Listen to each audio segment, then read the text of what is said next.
Hey guys, and welcome to the third installment of Metacast, a little production I put on with some friends, inviting people to get their opinions about the balance changes and just Duelyst in general. It's kind of informal, but still got a bit of things to talk about. But with me today, I'm joined by Wintermute, streamer. What's up, guys? You guys know and love him. Cranky Panda, ladder player extraordinaire, and Siblings. Hello. So let's just go around real quick, give a few introductions. Siblings, tell the chat about yourself and what you really like about Duelyst and what keeps you going. What I like about Duelyst is mostly the Magmar faction. I'm a big fan of that. Big advocate of Magmar and Magmar-related things. What keeps me going is the thought that it'll never be like February again, and things will get better for Magmar, and it can keep being fun. It'll never be like February again. That's probably a good one. So Winner, why don't you tell everybody who you are, what you mean? Hey guys, I'm Winner Mule, Winner Muse, depending on how you look at it. I love to play competitively in tournaments and stream, just build weird decks and have fun. I wear sunglasses from time to time. It's not memeing out, but I'm being serious. I love the board and the depth that it adds to the game. Going to other card games now, I feel like hollow inside and like something's missing and deeply wrong with the world. And Duelyst is that something. Yeah, I agree. Not having a replace mechanic in other games just makes me... replaces, yeah. Just makes me want to just like, this is... Yeah. I'm done. But Cranky, why don't you tell us who you are and why you don't play mechs anymore? Oh, man. Sure. So, what's up, guys? Cranky Panda. I've been playing Duelyst since February, which is when I picked up playing mechs as a cheap and effective way to climb the ladder. I don't play mechs anymore because I think the strategy is like totally an all-in strategy since the one-drop patch, and previous to that, it was more of you could play it as more of like a control or a combo deck. But yeah, I still enjoy playing Vinar. I've kind of moved on to Songhai and Magmar lately. Playing a lot of ladder. Going to play some more tournaments soon. And I'm happy to be here on Metacast. Awesome. It's good to have you here because, like you said, you've been part of the community for a long time. People know you from Discord and probably played you and Trilbo Swaggins on the ladder a lot. So it's nice to have someone with your experience finally reaching out and giving back to the community a little bit. You know what I mean? So, just lost Cranky's webcam there. Cranky, no! Cranky! Oh, there we go. My teammate. Okay, there he came back. Sorry, Okay, I'm back. Got a bit of my Skype avatar there. Okay, so with that said, I'm Grinch. You guys maybe know me. I don't know. If you guys this is first time here, I stream a lot and do stuff and things with Duelyst. So I'm glad to have these fine gentlemen with me here today, as far as I know. But with that said, I'm going to briefly move on to our first topic, which was the patch 1.68. Not a whole lot to talk about here. Prismatics, cosmetics. Some of them are hit or miss with I think everyone in the community. But overall, I think they're a good thing for the game, and it can only go up from there, right? Like as far as interaction with them can be concerned. Lots of room for improvement. Yeah. But I really like the prismatics. Having a prismatic Grincher myself is pretty cool. But with that said, let's jump on into some of this, the meat of today, which I think first and foremost we should talk about Shimzar reveals. Now, I was on the roundtable last Friday, and I got to talk a little bit about it, but you don't really get a chance to go, wow, this is really something, and break it down with just a bunch of Duelyst players when you got the devs in front of you and all that. So you don't want to disappoint anybody. You kind of got a spotlight on you. So let's get down to it. Let's talk about the first thing that I think was most impactful for Shimzar changes, or what currently impacts the game that we know right now, I should say. And that would be Shadow Creep changes. For those of you guys that don't know, the Shadow Creep changes were that Shadow Nova will no longer do damage based on how many tiles there are on the ground. It will do 1 damage per Shadow Creep tile. So if you are standing on a Shadow Creep tile and there are 10 of them on the ground, you'll only take 1 damage. Shadow Nova got changed to a 4-mana, 4-tile spell. And I guess they're going to do other stuff too, but they didn't reveal anything else to us. That's as much as we know. Let's go around on this one. Just Shadow Creep in general. If you guys want to talk about Obliterate too, because that is a card that we have, feel free. But let's go round on this, and we'll start off with Winner, since you are the most experienced Abyssine player here. Oh, thank you. Yeah, so it's interesting. I think everybody knew that if any more creep generation were to be added to the game, it would just instantly become busted, right? Because like Nova was already just this disgusting. Like if you had 2, you won, right? Like in a lot of instances, and 3 was just God bless. Like instant sure. Swift Rage, if you get hit 3 Nova. So I think like they had to dial it back. As far as that being the way to dial it back, I don't know. We'll see what the other cards look like. But yeah, I mean, Nova at 4 mana is going to feel really bad. Like, there's no way that it's worth it on its own, right? Yeah. Like, 1 damage to a 2/2, like, who cares? So it's got to be... I'm excited to see what cool stuff interacts with it. And I expect that there will be, because it's this huge tempo investment. As far as Obliterate's concerned, it's like Supernova, but you can only do it once, right? Because it uses all your creep. So... very interesting sort of global effect there.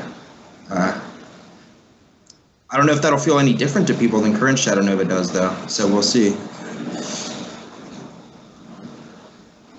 Yeah, it seems like it's kind of a setup change. Like they have a whole concept going on there.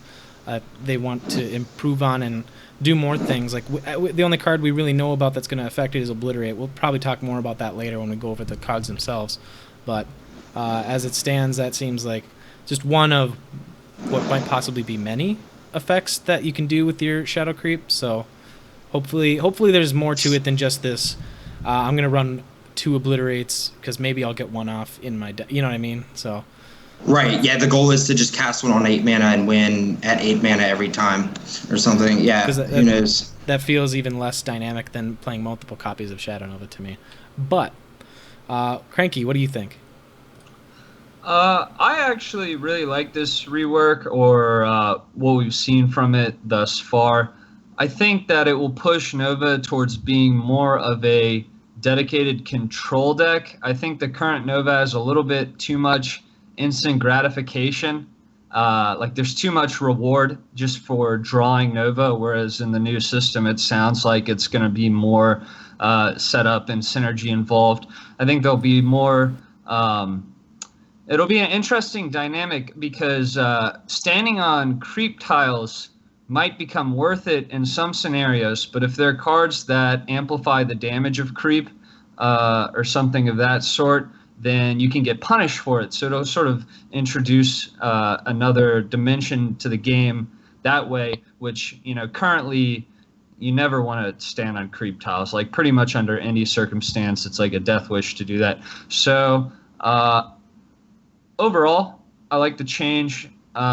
Can't say much more than that until we see the rest of the cards, but it looks a lot better than what we have now. Yeah, I agree that it was probably like one of those, like Winter kind of mentioned, it was inevitable that it was going to be changed if they wanted to improve upon this style, because some decks, like if you run the Abyssal Crawler and the Juggernaut, you already are punishing them huge on like your first Shadow Nova, and then the second one is like no matter what game winning, and the third one is if you somehow manage to survive 2, you take a hit from the third one is just done. So rather than drawing your cards in order, just like 1, 2, 3, I win, I like what you said, it's going to be a lot more synergistic. Yeah. If you get the third Nova, you get to beat Cranky Panda in RCS finals. So, Ooh, shots. Oh man. We'll talk more about the tournament scene later for those of you guys interested in chat about tournaments in general. But Sibbones, we haven't heard from you yet. So with the new Shadow Creep change is obviously just more of a resource now than a threat in and of itself. So you just stack it on the board, and at 8 mana you play Obliterate, and you essentially... Is it Obliterate? Obliterate. I think it is. Yeah, okay. You play Obliterate, and you essentially win the game. But the Shadow Creep itself is just not really threatening now. It's 1 damage. And unless you are Swarm Lilith, you don't particularly care about that 1 damage, especially when the presumably Cassiva player has to put so much kind of effort in creating the tiles with like still 4 mana Nova is just a big tempo loss unless you're getting good value out of that 1 damage in a AoE. So it's much more of a resource than a threat by itself, and you need to see what cards come out other than Obliterate to synergize with it. Yeah, 100%. And like you said, it seems from our standpoint right now, it's seemingly game winning to get a really large Obliterate off. Because right now in current Duelyst, usually by that point everyone's around the teens. Typical Duelyst game, people are mid-teens in HP wise and stuff like that by the time you're at 8 mana. If the game has been very back and forth, and if they develop 10 plus creep tiles, you just put them sub 5 HP or something, and their follow up has to be very good, because if you didn't have a board, presumably you did that damage and wiped theirs, or if they had a board, they probably also comboed that with the damage to go face. So it feels very final in the card that it has, but we don't know what it'll actually play out to be yet. So excited. Hey man, if they put you 5 HP though, at least you can play that new monthly card. Oh yeah, you could play a couple of them almost. Oh, man. Almost. It's true. Monthly counters Nova. I mean, but it's like right now most creep decks. I mean, you see, Kolos like runs Juggernaut and stuff like that, but like the Nova deck is really just the creep general with 3 Shadow Novas plus Abyssian bombs and like stuff to get you there, right? So like if they make it something that actually feels like like Sibbins was saying, like resource manager, like that's gonna be super cool. So I hope that it works that way. Yeah. All right, so we'll probably talk more about Obliterate in specific and what this means for current decks going up against that type of thing that we know of in a minute. But let's talk about the egg changes. So for anyone that didn't watch the roundtable or hasn't heard, eggs in Magmar are being changed from how it works now is if you put something into an egg form during your opponent's next turn, and you don't kill it, during your opponent's next turn, it's just an egg, and then they get it at the end of their turn, so it finally comes back on yours. So they can't do anything with that egg, but they do get the minion back eventually. How it's going to be reworked is eggs will always hatch at the start of your next turn. So if I kill a Veteran Sildar, put it into egg form, then my opponent gets the minion back and it can act on his next turn. So I have to kill the egg, otherwise I effectively did nothing. I just healed the minion. So, and also Egg Morph itself will give any egg that it hatches rush. So, basically is what that means. So like if you have I assume if you play a Elder and it has an egg on the board somehow. Wait, no, okay, that doesn't even work because it happens at the end of your turn. But if I egg morph one of my eggs, it has rush. So let's go around in this one. Sibbones, you are the resident Magmar role player. What do you think? So this, in its current form, is pretty much just broken because it is a strict buff to Young Silithar, Veteran Silithar, and Silithar Elder, and it allows you to run an Elder into something, and assuming the Elder dies, you can then egg morph the egg it leaves behind, and then you have another 8/8 Elder with effective rush, like you said. So this change without the context of how they're changing other Magmar cards is hard to judge because in its current state it's just busted. I don't think it will be allowed to exist without further adjustments to Magmar and the Magmar cards. You think so? Like, I'd like to hear I'd like to hear like a specific turn on how that actually affects that a lot, because like Elder doesn't get the egg till the end of the turn, so it's very easy to clear off, right? So you can't really do like a whole lot with effect. Just assuming that dealing with the egg itself, not worrying about the Elder itself. Does that really make the egg changes a lot more important, or do you think that Dispel will just actually come out against these types of targets that usually Dispel isn't? Well, it's like the three minions, they are already very strong. Maybe not so much Silver Elder this patch because of Cassiver and Reva mostly. But further buffing them, making it so you have to kill the minion and kill the egg, or it's worse than just not hitting the minion at all. Because if you kill a veteran and then you leave the egg, then it's just a full health veteran next turn. I think that change just kind of makes them so unnecessarily strong and brings Elder back in such a big way that there'll be further changes to compensate for that. Okay, that's fair. I could definitely see like the instant value of young Sildar being like, usually if you leave a young Sildar egg up, it's probably for good reason. You did it for tempo to do other things and pressure them, and you're not really worried about that 2 damage. But like now, since it can act immediately, it might become more of a priority because you're like, hey, this young Sildar, I don't want that messing with my stuff immediately. And then veteran, even though that veteran is in such a place right now where he's actually been ousted in most of these decks. It's been quite a while since I've actually seen a veteran Sildar on the ladder. I've seen Tagetis and Sunsteel Defenders, and even Cranky's deck runs the 3-drop, the what's it called, Wings of Paradise. It's like the veteran just has no place right now. But you think that this will be enough to bring him back? I think if they only made this change and nothing else, that Magmar would be a contender for the absolute strongest faction. I hate to interject here, but I think that they did confirm that they would be adjusting most, if not all, of the rebirth cards with this change. And I think somebody pointed it out in chat. But yeah, I think we might see some stat adjustments to make them like more manageable, like easier to kill the first body, perhaps. I don't know. I hope it's not stat adjustments. I hope it's something else, but I suppose I'd understand if it was just straight stat reductions. Yeah, I could. So why don't we move on to Cranky then, since you've kind of brought that point up. Why don't you elaborate? Yeah, because like, what kind of stat changes do you think would be necessary for like veteran Sildar, if stat changes were the way to go on that? Oh man, I'm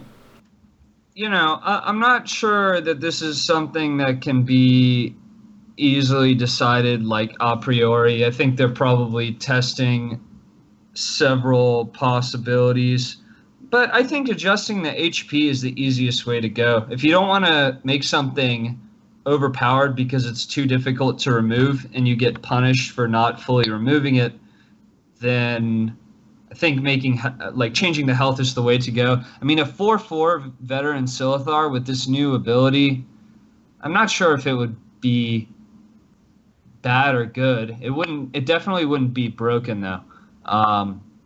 So I don't know. Silithar Elder is more than likely to change, in my opinion, stats wise. I think Guardian in chat, longtime Mag player, said that it would go to a 6/6. Now he's saying only Elder will get changed. I don't know if all of them or only some of them will get changed. I anticipate that some will. They're obviously trying to promote the use of eggs in Magmar play with the new card, which we'll get to later on. But yeah, I mean, the egg morph change is really interesting. I'm not sure how often it'll come up though if eggs are breaking at the beginning of your own turn, right? So it could be a response to. Yeah, actually, I'm not sure. How do you egg morph an egg if eggs always hatch? That would be you kill a creature off, and then you rehatch it. Oh, that's true. Chrysalis Burst, yeah. So Yeah, Elder sorry, dies on a hit, and then he just Egmorph it. Yeah, Exactly. no, Another I'm, Elder. I'm 4 mana, obviously generate really a spectral stupid. revenant that copies itself. Like, Yeah, yeah. no, seems good. Okay, yeah, I'll definitely be doing that to lethal people. That sounds fun. uh, Yeah, I was too stupid to think of it until now, but noted. Yeah, but I like the change. I mean, well, I can't say whether I like it. I'll have to see what cards change or don't change. I definitely agree with Simon in the sense that if very few things change or nothing changes, then it will make Magmar a tier 1 faction, which it already pretty much is, and with the cast rework, that's not going to hurt Magmar's placement, I think, among the factions. So we'll see. But it's an interesting change. Yeah, it's actually important to note that since we mentioned that with the ability to kill your minion off and then give it rush with Egmorph, where's Elucidator kind of fall? Do you just still run him because he's even more out of hand damage, or do you just keep your Egmorph as an offense trait too in aggro decks? Because it becomes this double-edged sword where you can use it as removal, but then you may not have it for the finish if you don't run Elucidator as well. So all types of aggro decks may or may not consider both of those cards as mutually exclusive or not, depending on your strategy, right? So kind of an important deck building quirk of this effect. But Winner, why don't you give us your thoughts? Yeah, that's actually a really interesting point. Is given that there is now this additional utility to Egmorph, which intrinsically I think is really cool, right? Because like, when have you ever seen someone hatch their own egg with Egmorph? Like, when's the last time you saw that? Never. Like, so I'll okay. actually go. I'm sure go you in have on on Deck Doctor doing Nope. some. Mean, It used to be a no? mechanic because Vindicator used to give hatched eggs rush. Yeah. Okay. Yeah. They took right. that away in like March or something. So Dresbo and I, when we were playing Control Mag back in the day, that was a very common finisher. Someone would leave your Elder egg up to go face. Oh, and you would run Vindy up and hatch it? You'd put your Vindy, hatch it, and kill him off with it. So it was very common until they fixed that. So all right, I was knee deep it's just in older. Abyssian, so yeah, us veterans, you young bucks.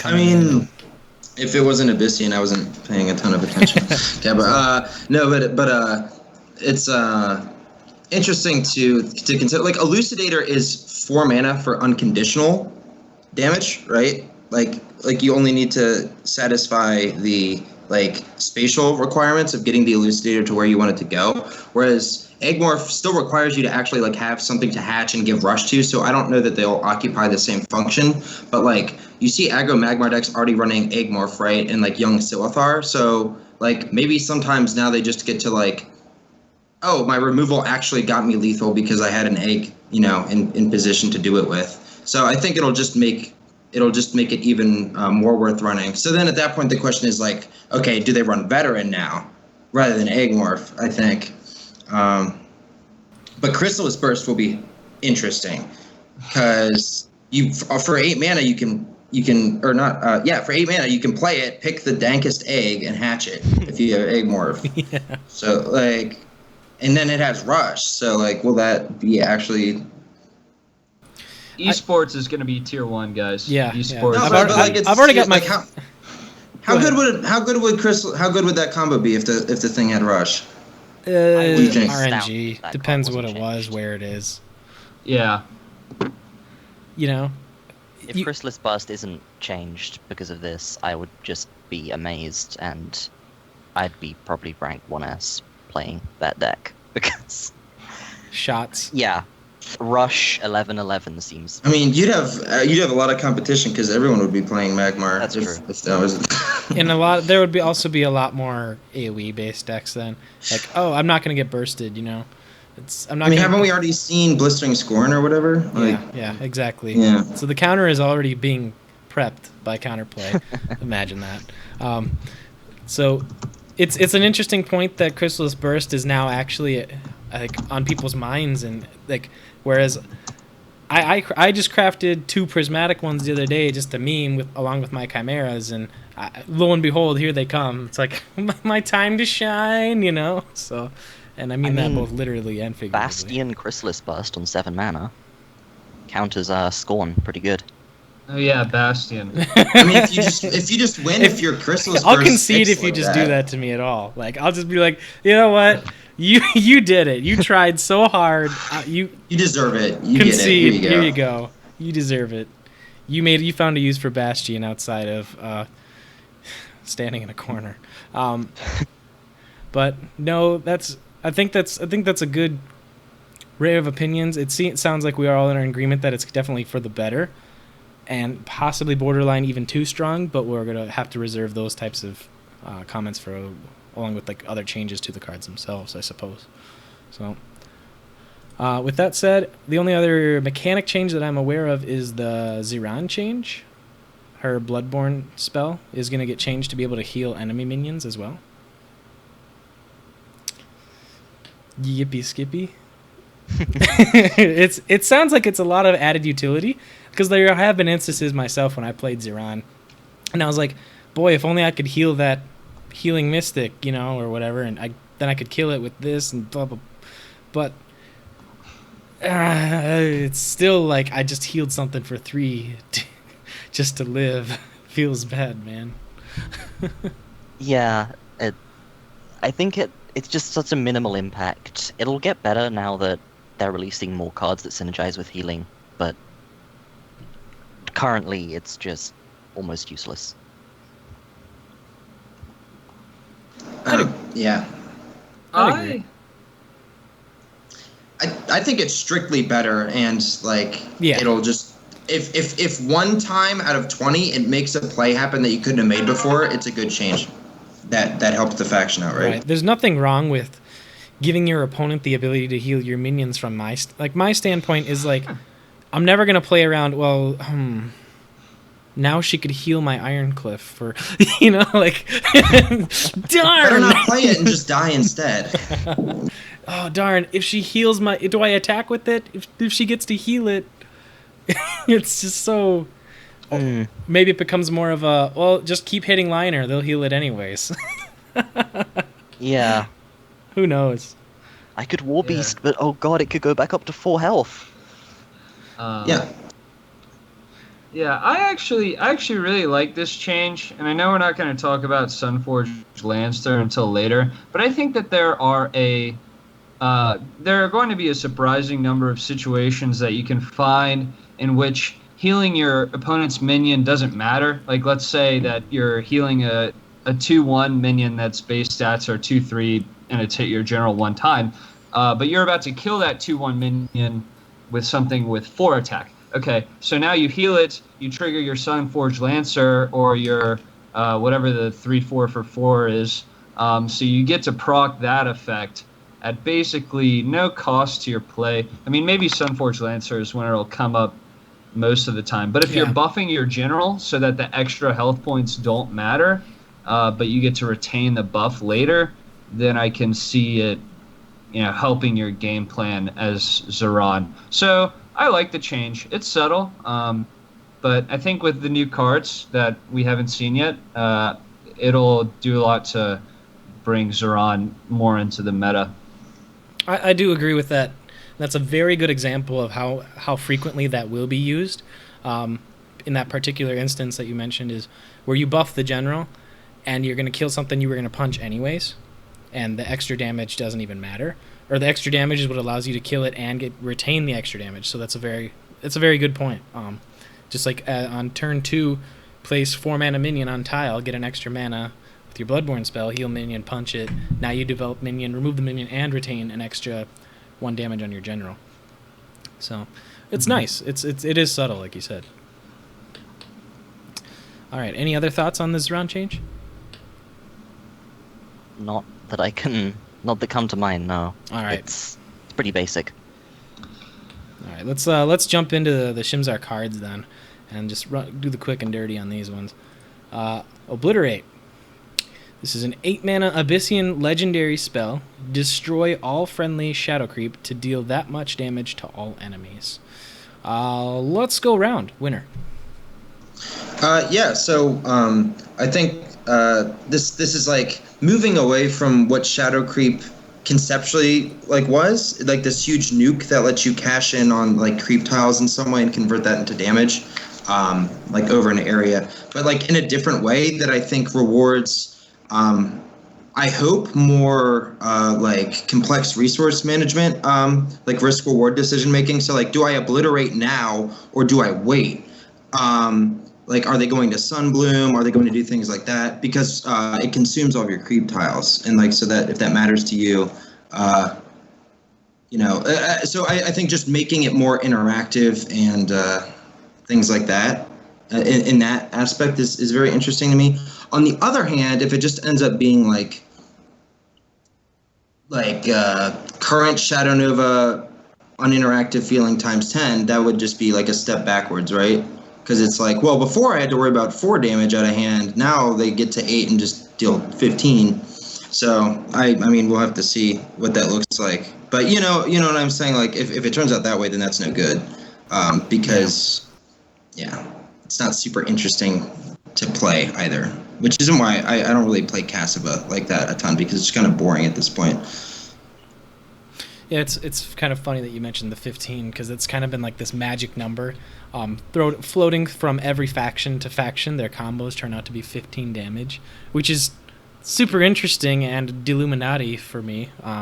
But I play the game from time to time. I pick up on certain stuff, you know. It's super weird that number has always been floating around. But no, like you said, if Obliterate becomes the end all be all strategy for these decks, where suddenly it's just too strong and it just does too much damage across the board, it's like, well, what did we really change? And I hope it doesn't come to that. But Cranky, what do you think? I really like the change. I like that not change. I mean, this is replacing Shadow Nova's role. I'm really happy that it happens on 8 mana instead of 7. I pretty much agree with everything that Winter said. I'm not as worried about it becoming a sort of non-interactive, like, burn thing, boom, you're dead, because you have a little bit of breathing room between obliterates, right? In the past, you had to worry about Nova, Revenant, and like in an alternating fashion, and every time you would just get more deader until the game was over. With this card, you can't spam it. It requires setup. So like I said, it encourages Nova to be more of a resource-conscious, dedicated control deck rather than, just Abyssian things. And it might bring me back to playing a little bit of Nova, which I haven't played since April. So, overall, it looks like a good card. So, right on. And it is a good point that this, like I think I mentioned it too earlier, when like how many copies is this going to go into your deck when you play an Obliterate, and then you probably can't justify playing another one the next turn unless you magically got 15 creep tiles between now and then. Like, how much damage is it going to be worth to play this card is kind of what it's going to come down to. And if people are happy doing 7 damage to everything for 8 mana or something like that, or even 6, then it may just be fine. If people are always getting to do 10 plus somehow just through the mechanics that may be involved when Shimzar comes out, then we might have a problem. So, Sibbones, what do you think about Obliterate? So, I was watching the roundtable, and when they revealed Obliterate, I think it was the first card they revealed from the of the 6, and the first 5 messages I saw in Twitch chat were all nerf it as soon as it popped up on the screen. And if this card is good, which I cannot imagine it would not be, it is just not going to be a popular card among people who aren't playing Nova Abyssian. I suppose they're not even Nova Abyssian, Shadow Creep Abyssian. I think it is possibly just too polarizing, I suppose. Either you draw it and you can just wipe the entire board, if not kill the enemy general, or you don't draw it and you've just got a bunch of creep spaces that are dealing 1 damage to things. But obviously, there are going to be more cards released that create creep and synergize with creep, I'm sure. So we'll have to wait for them, but at the moment, I'm not a huge fan. I think it's going to be good, but I'm not a fan of the design.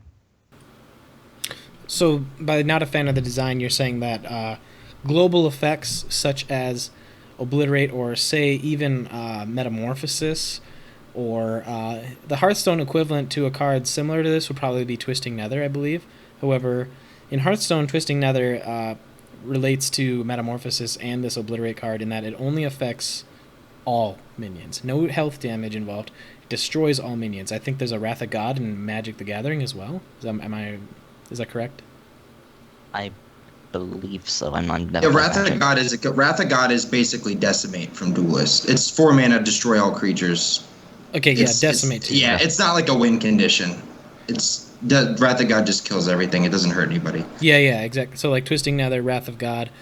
Decimate's similar, but it serves a different function for Linar because they obviously it's different because they can control what minions don't die, even though it does punish. But Metamorphosis, it feels like all these effects in Duelyst seem to be only good for the player playing, or it has no downsides for the player playing it, right? Like Decimate could possibly have a downside if you misplayed it or you were willing to take that loss, but like in Duelyst, Obliterate is now just one more effect that only affects your opponent's cards, and it isn't a double-edged sword. I see what you're saying. So like, you're saying that from a design standpoint, this card actually just furthers that type of thought process, where like, oh, okay, now we just have more cards that you can't interact with because there's no downside for the opponent. Like, I used to think Metamorphosis Plasma Storm was the most busted combo in the game because it didn't affect their own minions. You know, Plasma Storm did, but yeah, Plasma did. I don't like it because I'm scared that Abyssian is going to become even more turn into this faction or this general. I suppose Cassifer will turn into this general that just runs away and stalls and plays provokes and heals until she has enough shadow creep to play Obliterate and just win. And I don't want to play against that, really. I want to be able to interact rather than just chase a general that's constantly running away from me until she has enough damage to kill me in one turn. Okay. It's I feel like Cassiva's already like that, yeah. Except she wipes your board multiple times while running away from you instead of just one time. And she doesn't have to pay anything, right? Like Obliterate, you have to cash in all of your creep tiles. You cannot do it again, and if you don't win, you're probably gonna well, actually, I don't know what the cards are gonna, but I assume that it is a significant investment. That it's not like, in which case there's a huge downside, right? It's not just like you do it for free. Like, I don't know. This card, it's not completely free, but like the effects of it are definitely somewhat polarized in the sense that I don't really care about the shadow creep. My opponent doesn't care about the shadow creep. I get the effect for basically free because the 1 damage was probably a non-factor anyways. So I mean, you have to pay huge tempo, at least just looking at this crappy Shadow Nova, right, though? So you kind of do have to, pay the whole...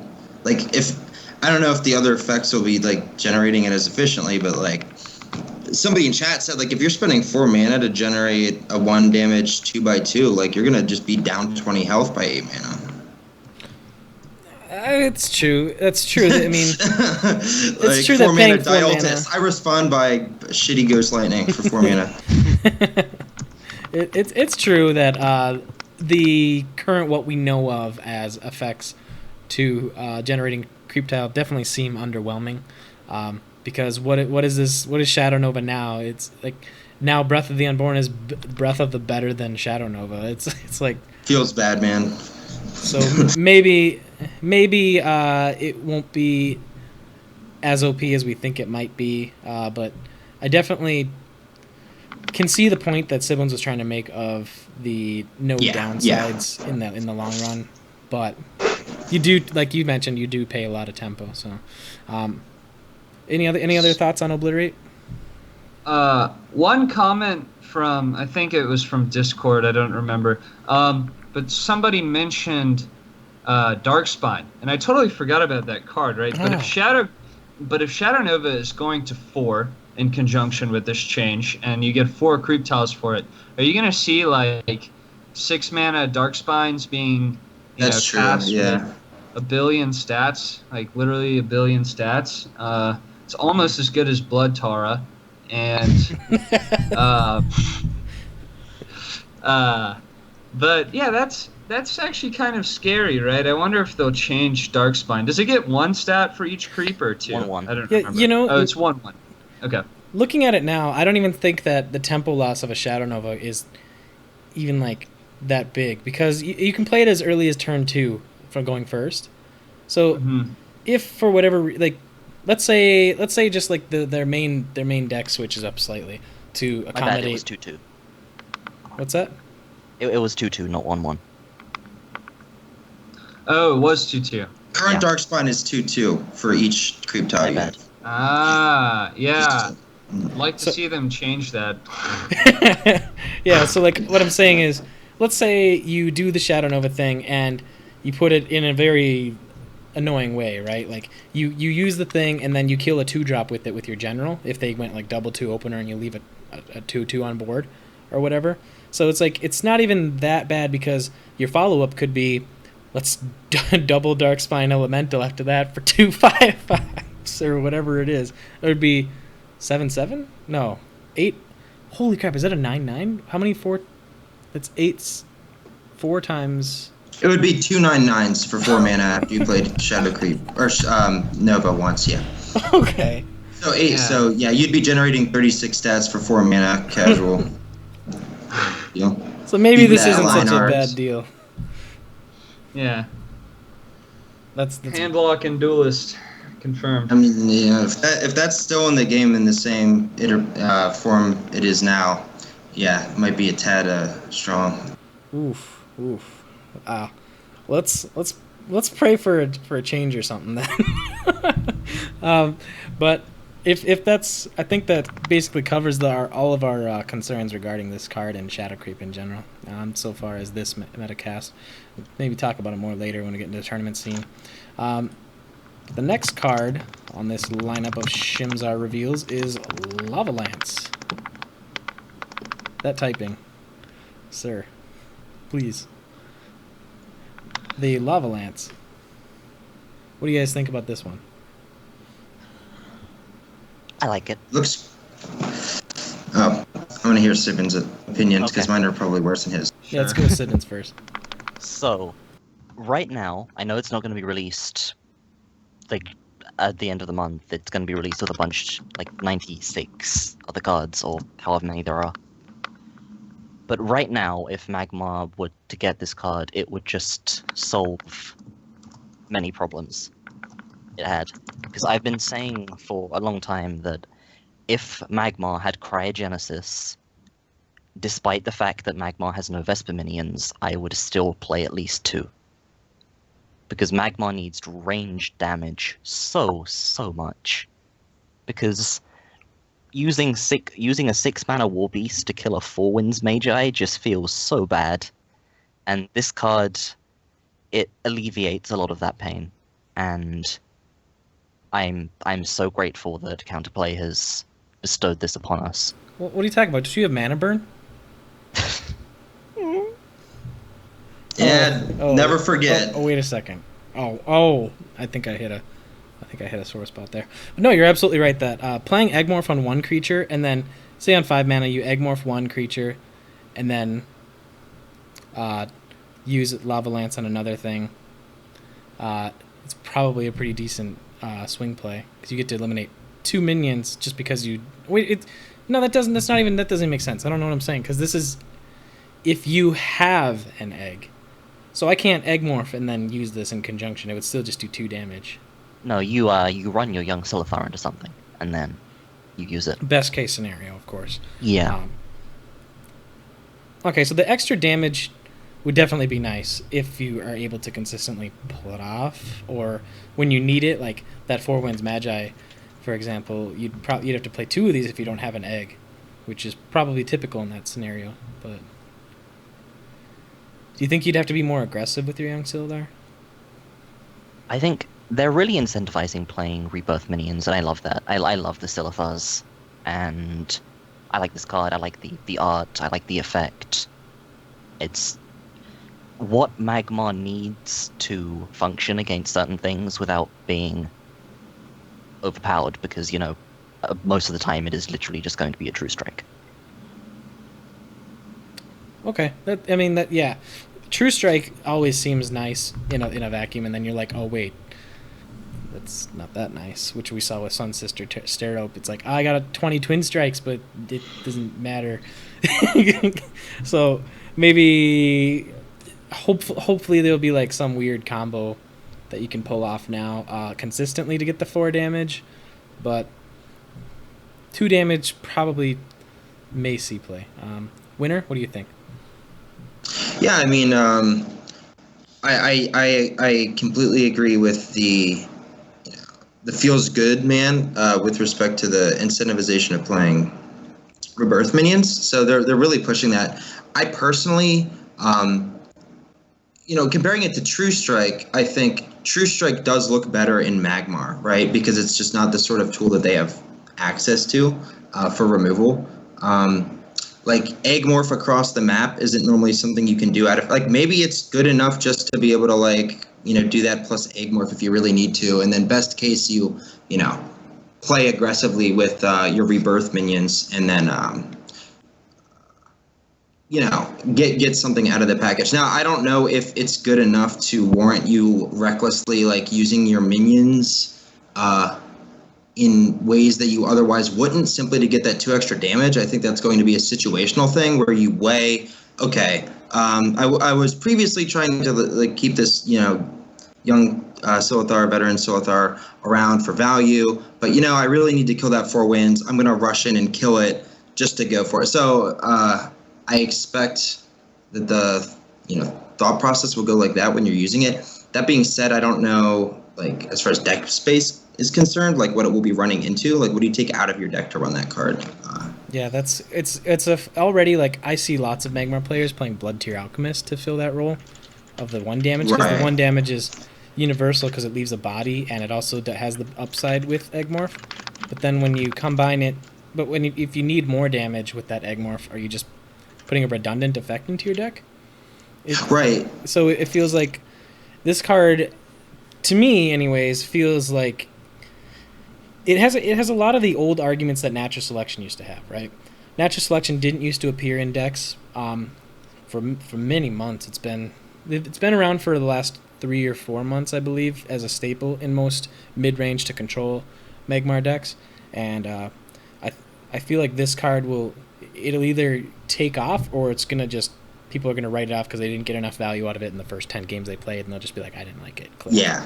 So yeah, it's gonna need to, the style of play that's gonna need to develop in order to make use of this card is definitely one that spell high players have already learned how to utilize in their decks, where I can create spatial positionings to develop the best positions for my units, for example Heartseeker placements on turn 3, right. 4 Winds placements on turn 3.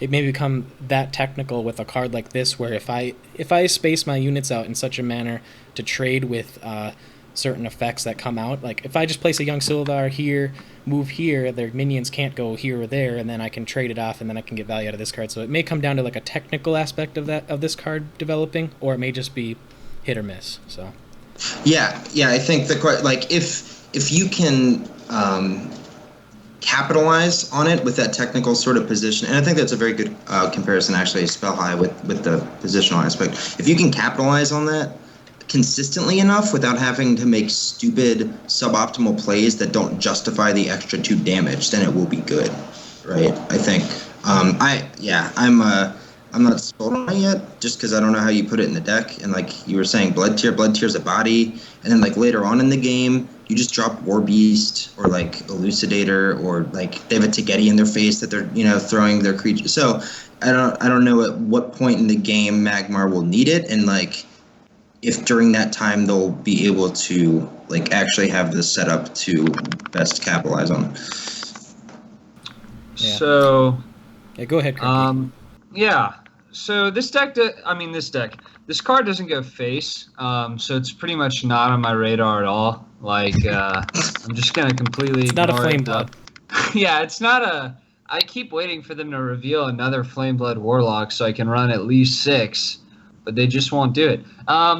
No, I actually think that there will be Magmar decks of the future, high tier Magmar decks with similar curves, and some will run this card, and some won't. I think that you have to run this in a deck that's sort of tailored to getting value out of this effect, and maybe there will be other cards that have synergy with it. I mean, eggs have synergy with Eggmorph. You can use this thing with Chrysalis Burst.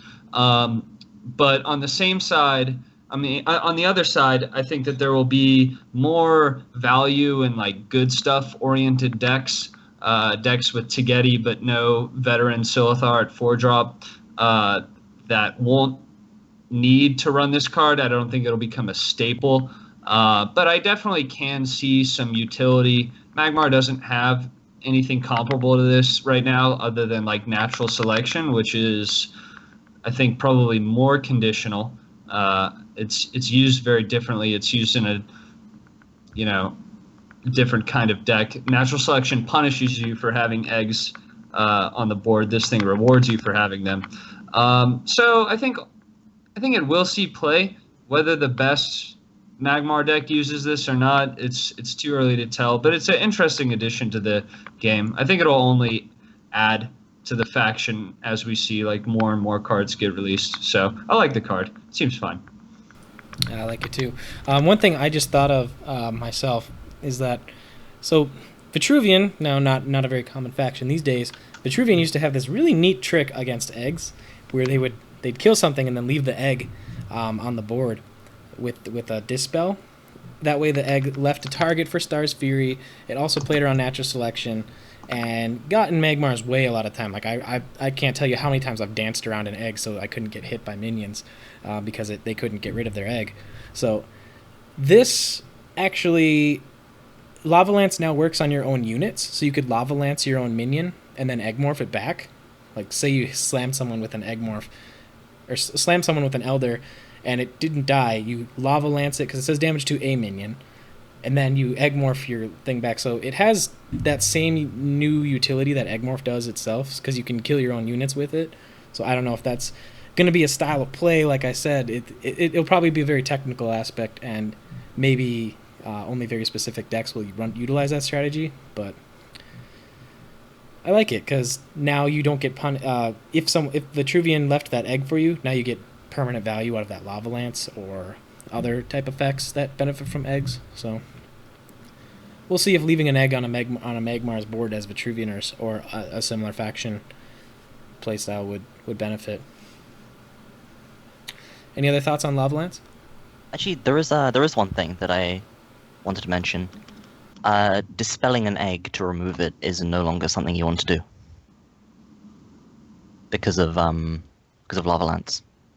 And if it becomes popular, factions like Vet or anything running the Ephemeral Shroud would like hit an egg with their general and then dispel the other one, which used to effectively make it useless. But now, it having an egg there generates a lot of value for Lava Lance. Yeah, well, it's definitely worth playing around now, to some degree, if you think that 4 damage might wreck you. For Songhai in particular, good thing they just have Pando, anyways. But I think that's about all we got for Lava Lance then. Let's move on to Sunforge Lancer. We briefly talked about this with the Xeron change. 3 mana, 2/4. Not bad stats at all, and a very nice effect. What do you guys think? Any Lion-R enthusiasts amongst us? What was that? I was falling asleep because you said Lion-R. So I think Cranky and I probably played the most Lion-R here, but I'd like to hear from everybody. I'd like to hear from everybody. So Cranky, go ahead. Yeah. So even though it has a nice stat line. I mean, the stat line is okay. I pretty much only see this card getting used in Xeron, although I may end up being wrong about that, right? But I'm not sure that Argians are going to be ready to make Healing Mystic their third 2-drop in the coming meta, right? So this is a this card is like a huge buff to Zeron. It gives her more than just what's it called? See, I never play Zeron, so I don't know this card's name. The 3/4, is that Suntide Maiden? No, that's something Sunriser. different. Sunriser, right? Yeah, it gives her more than just Sunriser to cash in on value. So mechanically, can any of y'all tell me or confirm that the general retains the attack after the minion's dead? Yeah, That's correct, they- right? they confirmed that. Yep. It's like Voth's thing. You can dispel. And it's Yeah. dispellable by like Voth. Yeah. Okay, that's what I pretty much assumed when I saw the text of the card. Because I think this card's great. You can get a lot of value out of just one proc or a couple of procs of this thing. It's pretty insane in a faction that's going to be built around healing. So if you can heal your general, then you're going to be able to use your health as a resource a lot and take a lot of advantage of the additional attack points. So I don't know if it'll make Zeron a tier 1 or tier 2 general, but it's going to get you a hell of a lot closer to that than you are now. It's not in a hugely contested mana slot. I think that Lionars will be able to afford running this and Silverguard Knight. I don't think 6 3-drops is too much, but maybe with the inclusion of Martyrdom, you don't run Silverguard. Maybe you cut it down to 2. So it'll be interesting to see the deck building that comes out of it. This is something that people will definitely play with. And with the change to Zeron's BBS, I see this card being particularly significant, given the example that I mentioned before, and things like that. So. Yeah, I like it. Yeah, whoever is typing incessantly, let's just get this out in the open, please. It's really loud. Thank you. Stop. It's not me. I see both of y'all in the chat, and I was just talking, so it's not My me. mic's, you guys can see my mic muted. All right. Anyways, next. Yeah, I agree 100% that it's definitely going to bring a lot of balance or a lot more playability to Zeron, because the ability to it's winter. No, it's not. The ability to just buff your general, and not only like just once like Vath does, but like a few times, right, in one turn. You could like just suddenly 1 DK someone with like 6 heal. Like I played 3 healing mystics and now I am demigod Zeron, you know. But no, I don't know if it'll become that excessive, but it's definitely interesting. Winner, what do you think? No, I mean, like, I don't know the extent. I imagine there will be more heal cards, like more things to proc this with, but, you know, in a vacuum, all I can look at is, like, what we have, you know, knowledge about now and how strong it is there. And, yeah, I mean, I agree with, you know, everything that's been said about how powerful gaining attack is. Like, I mean, Sundrop Elixir now reads 1 mana, your general permanently gains an attack and 5 health. Like, that's pretty good. That's actually, like, really good. Or, like, I mean, so, like just think about situations where that matters, right? Like turns where it just wouldn't make sense to empty that card from your hand. Like, now you could, like, play that and, like, kill a 2-drop for free or something. If you have Regalia on and you've, like, procced that thing, like, 2 or 3 times, your general is going to be a powerhouse. Suntide Maiden would buff it every turn. Kalino. Kalino, like, get wrecked, nerd, because, like, you play Tempest when they have a Kalino out. Oh my god, you know, anything like that is yeah, but so I mean, if your general isn't dispelled, you can imagine them getting to, you know, Voth level much more quickly than Voth does. And the Helianar deck, I think more so than regular, like Argeon, has a very high demand for dispel with things like Suntide Maiden and Sunriser, and maybe, you know, sometimes even like the 2-drop. So having one more thing, your general competing for dispel, as well as the creature itself, like demanding removal, I think at that point in the mana curve is very powerful. And, you know, rather than like one of those minions that generates value over time, but which you need to play defensively, you slap this one down and go kill stuff with your general. So you kind of make up, for it in tempo that way. So yeah, I think it's super duper strong. Yeah, it's really interesting that it's on the 3 mana slot through to me because of Silverguard Knight and Sojourner, maybe contenders. So, but the effect is definitely so good that I think it deserves a slot in maybe even Argeon decks just because of Healing Mystic. So who knows? But, yeah, it depends on how many times you want to be able to proc it and like how consistently you can make it proccable without diluting the deck to the point where it's not worth it to play Argeon anymore. Or maybe it's always worth it to play Argeon, right? You just run all those Iran cards without the Bloodborne spell. I don't we'll see. We'll see. Sibons, what do you think? I think this card is very good. I'm getting very Lantern Foxy vibe from it, being a 3 mana 2/3 with an incredibly strong effect. And no, 3 mana 2/4, sorry, with an incredibly strong effect that can just be played on turn 1 if you're going second and generate a lot of value. Obviously the difference being that you need healing cards or your Bloodborne available to get value out of this, whereas Lantern Fox just fills your hand up with Phoenix Fires regardless. And it's going to be an amazing Zenrui target. There's just more and more things that Zenrui is going to eat up. But overall, I think it's going to be played in every Zaran deck, and maybe not Argeon. Maybe depends how strong it is. But I don't think there's a reason not to play at least 2 of these in every Zaran deck once it is released, of course. Yeah, definitely worth experimenting for both Lion-R variants because of the effect. Could just have so much Lux reward. Ignis! No. Oh yeah. Sunseer, Lux Ignis. Hank Hard. Oh man, Hank Hart. This list is getting danker. Chat. This card's gonna be so dank. Chat. Set up the dankest so Sunforge Lancer deck, and at the end of this stream, we'll go over and review them all or something. Yeah. But anyone else got anything to say about Sunforge?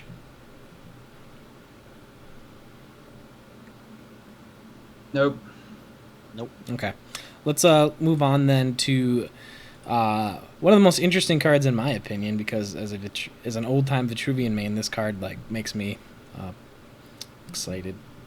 Let's go ahead and talk about Wind Slicer.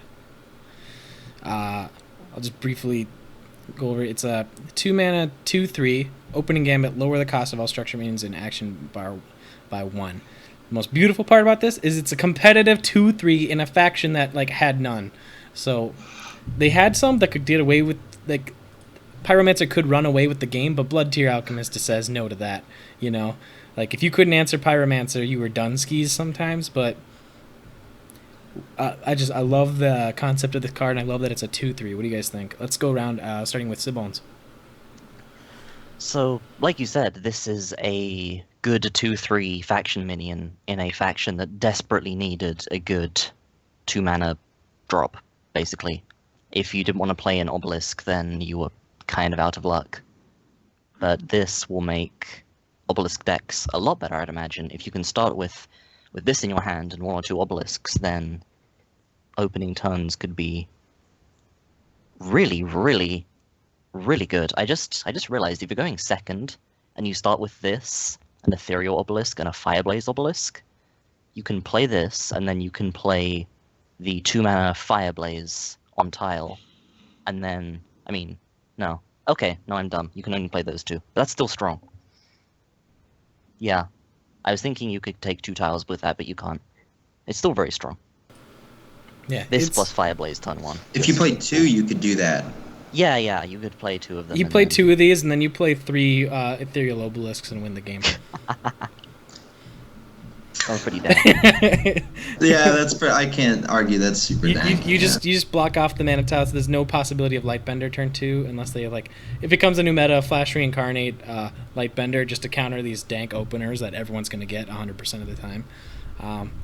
No, that's completely unrealistic, but you might see some really silly openers from Vitruvian now if they go second. But Winner, what do you think?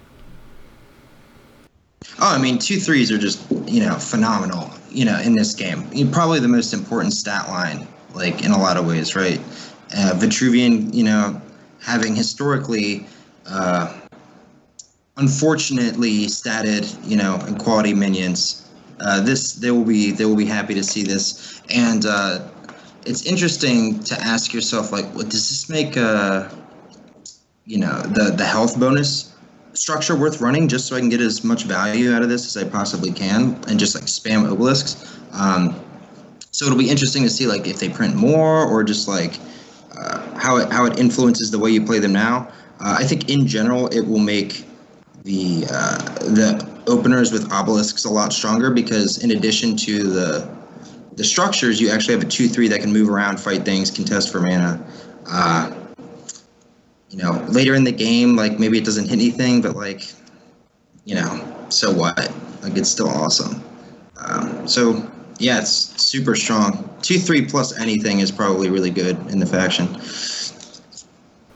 Yeah, I like it a lot. Cranky?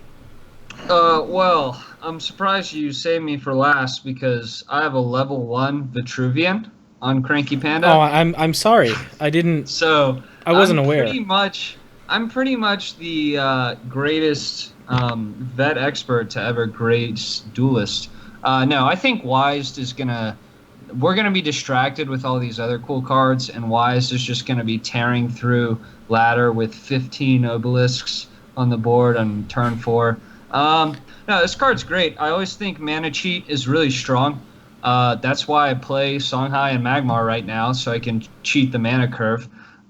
And ramp cards are great. 2 mana, 2/3s are great. Vitruvian didn't have anything competing for that spot. It has Pyromancer, which dies to Blood Tier. It has Dunecaster, which requires another body on board. And it has Ethereal Obelisk, which synergizes with this. So, yeah, I think this card is totally huge. It could... I don't know if it'll be the most impactful. It's so hard for me to commit to anything because we don't know what else is in the expansion. But this card could be pretty...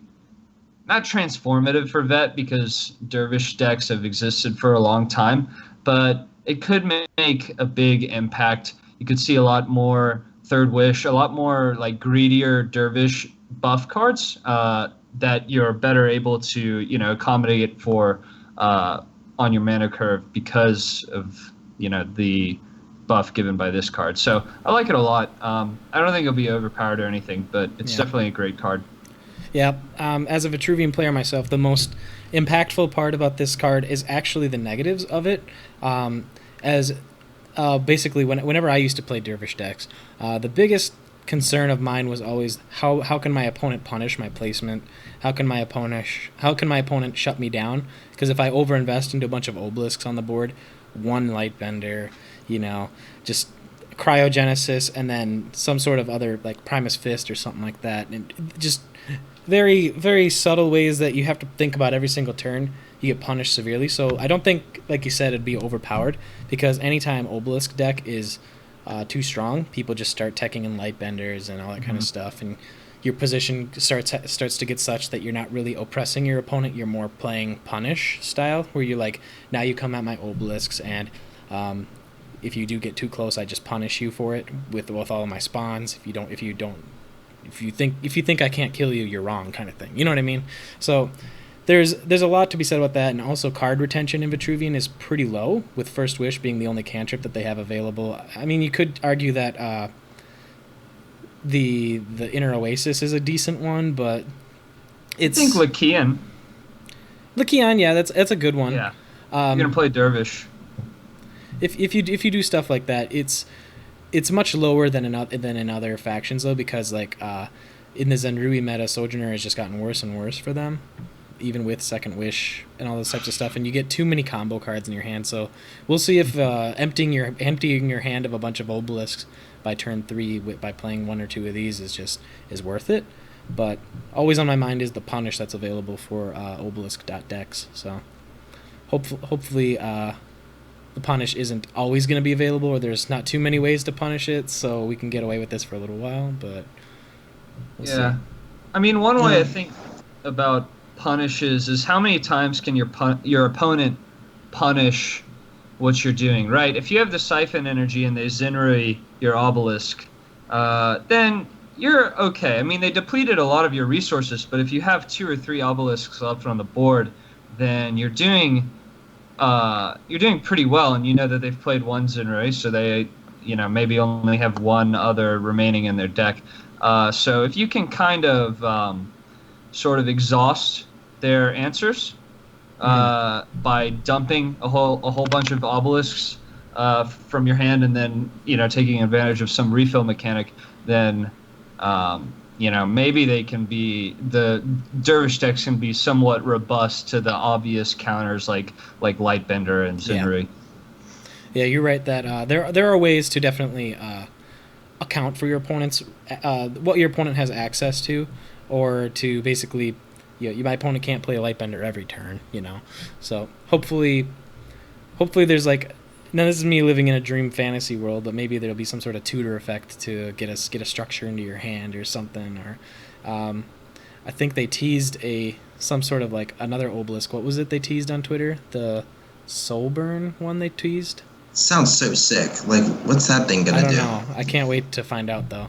So let's not put all our eggs in one basket, but this card is definitely good for the faction as a whole. Anyone else on Windslicer?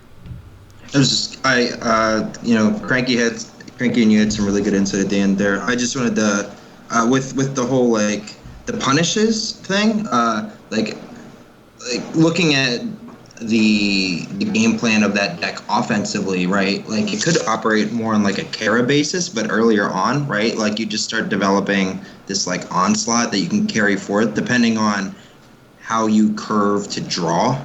Yeah. And avoid depleting your hand, because playing Windslicer and then playing 3 obelisks, like you said, with only First Wish, could leave you pretty empty. Yeah, there will be a lot of different strategies when these types of decks get played. So yeah, we'll seems like they're making choice. Like choice is going to be a thing. Mm-hmm. Like you have to choose if you wanna go for the like SimCity early on. Like that felt so cool, just slamming obelisks down. Well, maybe they Lightbender you and you have no cards in your hand, nerd. And then like if you want to and like Plasma Storm. If you want to do like obliterate, it's like okay, well like maybe they like. You didn't get to make creep tiles and you felt sad about your life. Like, but like if you want to, but it feels good when it does happen. So it'll be interesting to see the extent to which you choose. I don't know. I don't like choice in this game. That's we why know, Cranky. Yeah. We know there's only one choice for you, and that's ladder diversity. No! Yeah. Why isn't everybody playing mech decks? Deck. Cranky's on my team for Team Wars, and he's like, the secret to how good I am? I just choose to draw more Mechazor pieces than my opponent does, and I have them and they don't, and I win. And that's it. That's man. Free wins here in sight right now. You guys got it. Yeah, yeah, no. Hey, I've only played Mechazor when it's somebody else's deck. Hater. I still get that mech tag. I'll never live it down.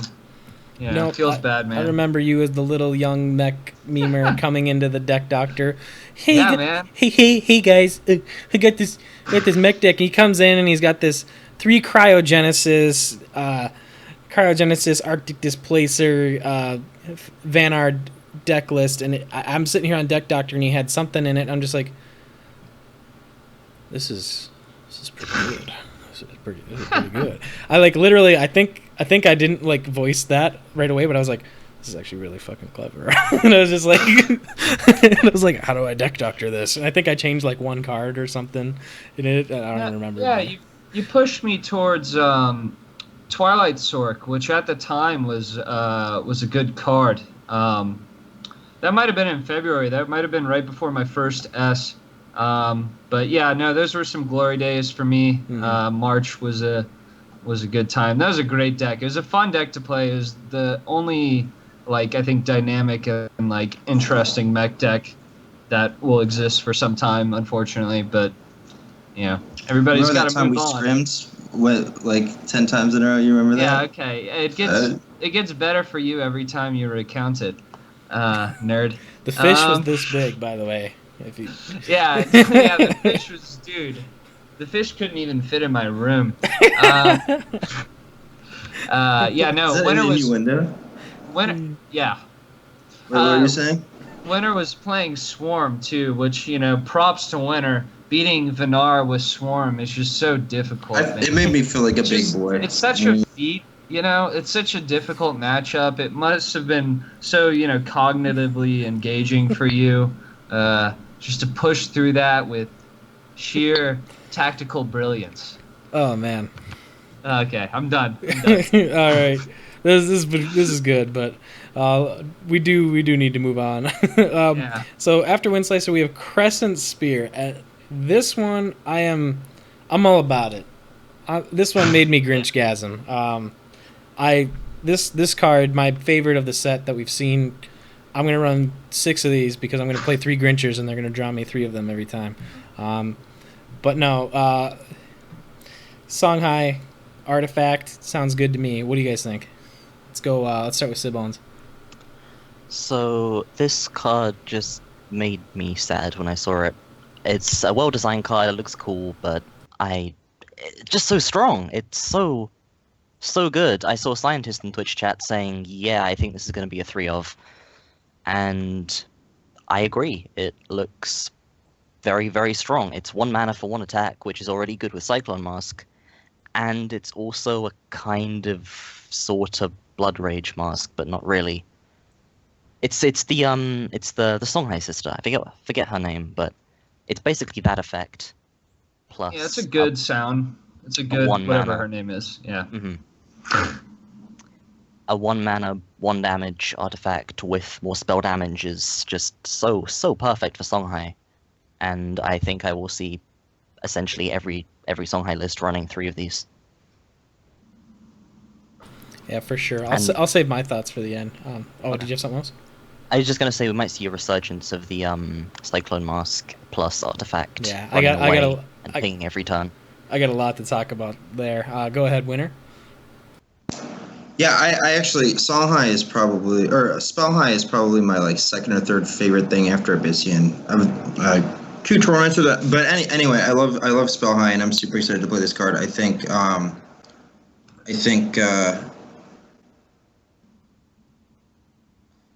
Ghost Lightning with this card will be really good. Like, you already kind of ran it for the procs, right?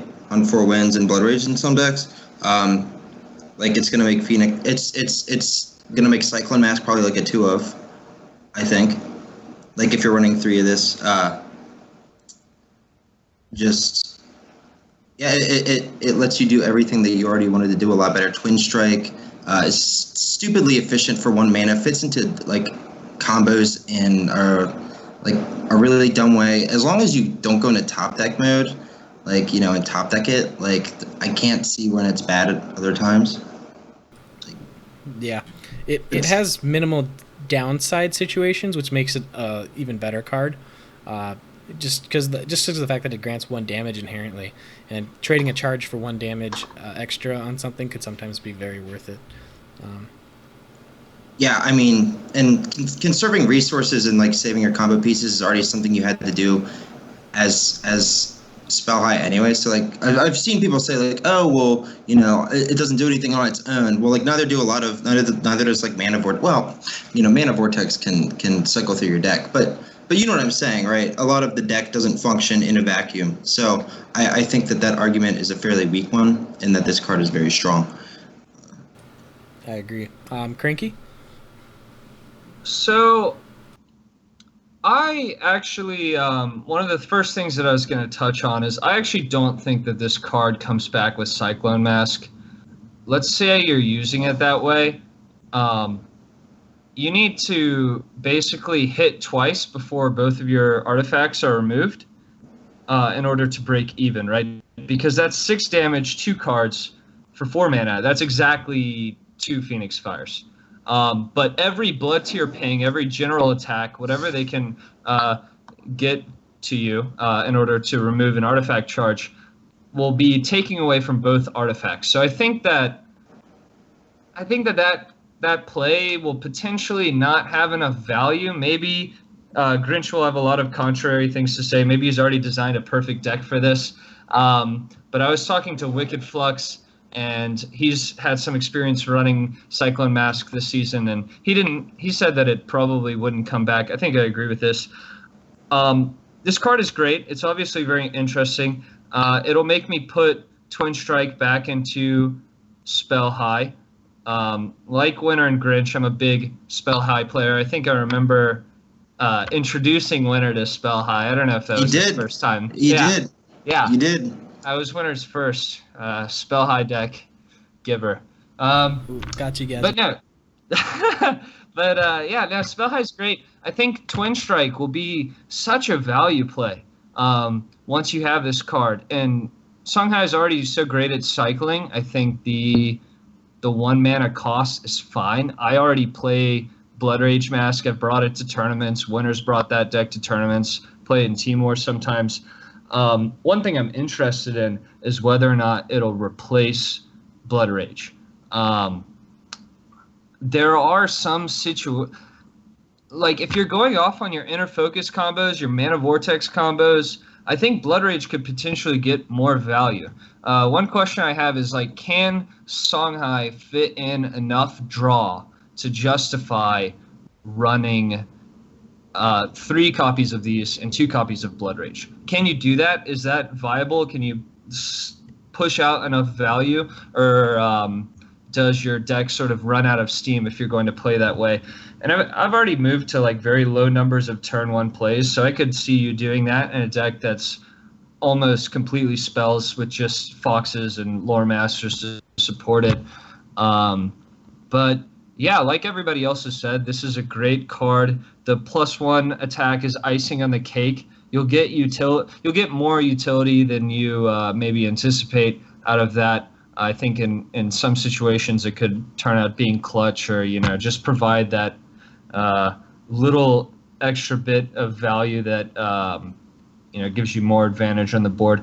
So yeah, as a finisher with Phoenix Fire, obviously this card's very strong, very good with Twin Strike, Ghost Lightning. I think it'll see a lot of play. And yeah, besides the obvious synergies, I'm not sure what kinds of decks will come out of it. I don't think it'll be in every Songhai deck. I think you'll still see a little bit of Minion High, and I think that there will definitely be decks where it's not worth running this card. But if you are playing more of like a Spell Hybrid or an Arcanist deck, I think you'll be seeing a lot of Crescent Spears. Okay. That's a very good analysis of what contemporary Spell High lists have been more acclimated to, where like they value Blood Rage Mask because it has the Bloodborne spell proc, and not really necessarily controlling the board with their face, and more about damage to the board, and then like leaving the removal to spells like Twin Strike, Ghost Lightning, Onyx Spear Seal, that type of strategy, even juxtaposition in some cases. So there's a lot to be said that this card isn't mandatory with Cyclone Mask. Now I want to take everybody back, getting my time machine here to early spring, where there was a deck you guys may remember known as Sci-High. Now, that was a good deck.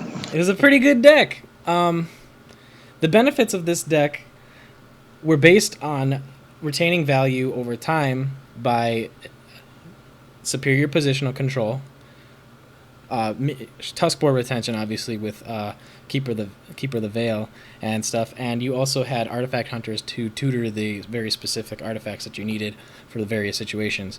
Now, with this card, it's not nearly as powerful as what all those cards were back then, but the concept of staying ahead on board almost every single turn, just because I can help kill minions, I can use my general to kill minions without actually having to invest anything for it. 1 mana, 1 damage. Also, an extra damage on my Phoenix Fires means I don't have to run very specific. I don't have to make trades inefficiently sometimes. It's very nice to be able to equip this Phoenix Fire 6 health minion and punch it or something. Punch it, equip, use Phoenix Fire. There's a lot of situations where control on the board will be. There's a lot of situations where it will be controlled. Sorry, I read something in chat and got distracted. There's a lot of situations where this card will come into play in combo, and there's a lot of situations where this card will just eke value out over the game, and there's a lot of situations where I no longer have to burn a Phoenix Fire to kill a 2/3. I can just equip this and punch it. So the value from this card alone by itself is inherent. It's very, or I should say, apparent. Where everyone can see that the value of 1 damage on a general is very strong. We've all experienced it with Vath. But when you do add cards like Cyclone Mask and even Silhouette Tracer, you suddenly realize that some of the cards in your deck don't have to be there. Because in the old days, Silhouette Tracer was an answer to Ironcliff because you were running other cards. You're like, I'm just going to kill him anyways. Oh, Ironcliff? Well, I don't have my OBS. I'll just Silhouette Tracer away. Because you ran Backstab Mask, this was also another synergy. But if you're running Cyclone Mask, this card, and Silhouette Tracer, I could definitely see a return of a more control-based Songhai that is almost untouchable in some regards. And even with Blood Tier in the meta, I don't think that's enough to really put down this type of strategy. Because if you think about it, when you're playing against like Cassava style decks, if they're running away and you're playing the Spell High, and they drop a Kalino and you don't have an answer for it, you're kind of in limbo in a lot of situations where you can't do a lot of things. But if you have more tools at your disposal to deal damage at range, especially when you don't need minions to do it, that increases the versatility of your playstyle, like almost, I'd say like tenfold. So I really like that this card is going to give a lot of new diversity to the strategy of Songhai decks, not particularly Spell High, but even minion high and other mid-range / control spell high decks or something like that. But I could definitely see this coming out as a combo with Cyclone Mask. Yeah, and like I think one thing people forget is like this is to like I completely agree with basically everything you said. Like Cyclone Mask on its own might not be good enough to make the cut now, but like that doesn't mean that if you just have the Cyclone Mask, like it's not like if you don't draw this and Cyclone Mask and you just have Cyclone Mask, that Cyclone Mask is worthless, right? Because like maybe now Ghost Lightning is a bit better because you can clear something off with the attack from your Cyclone Mask, right? Like, or maybe you can just sit back and like, mini Phoenix Fire their face with your general's auto attack. So, and then when you do draw the Crescent Sphere on its own, it's very useful. But when you have them both together, it's like super amazing. So I think that like the deck will operate on its own, like it will operate consistently because it does not hard require these combos to occur simultaneously, and it will be versatile. Right. Yeah, no, I also really like what Grinch touched in on the like more board-centric gameplay with this card. You can tell he's played Songhai longer than me. I was just a noob when Science High was a deck. But yeah, that's something I thought about but didn't touch on. But I love playing Songhai. I'm looking forward to experiencing with experimenting with the increased diversity, like Grinch said. But yeah, and what you said makes sense with the cards are going to be okay individually, and things that have synergy with this card might also be useful with Songhai, with Cyclone Mask, like Ghost Lightning. But I guess only time will tell onto what's like really the highest level of execution. Yeah, I can't wait to just see this. Yeah, Grinch is so hyped. When I saw this, feature is pretty amazing. That was pretty cool. You guys You're can ready also for the look. old days. Yeah, you guys can anticipate me playing a lot of No Minion High now, because like when they took away the damage from Mask of Shadows, it was literally like the worst day of my life. my deck got deleted from the game. Oh, like, I love that day. So Scientist, he got his deck completely reworked over time. Mine basically got summed up to the Mask of Shadows change, and it was like, well, yeah, I can no longer do anything. So, but yeah, 1 damage. The new kids on the block are upset about Cassava. Running away playing Novas. They have no idea. What you know what I mean? What that was like back in the day with Cyclone Mask, Mask of Shadows General, cannoning your board to death. Sorry, go ahead. No, I was just gonna poke fun at Smash for a second because I used to have when I made my Reddit post with that No Minion High deck, I used a replay from my stream where I played a game against Smash's Fatigue Lionar. And he messaged me when he queued into me, and he said, "Get ready for a long game, XD," or something like that, because he thought he was so cocky. And I was playing no minions, and he had a handful of Lasting Judgments and Martyrdoms and Sunblooms, and I just kind of danced around the board. Shit, I think it was dead on. I think I like double spiral techniqued him, and he was like, "This is BS." He ended up sunblooming face so he could draw cards. It's like, oh god, it was pretty good. So I do not miss that deck. The deck is a lot of fun, and I can't wait to play around with a new variant of it.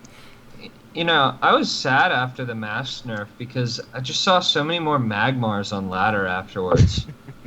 And as a Vinar player, I didn't even mind the mask high deck. It was tough to play around though. It was a matchup you really had to learn. I was playing Blood Tears in March for that, but I don't know. No reason to talk about it too much, but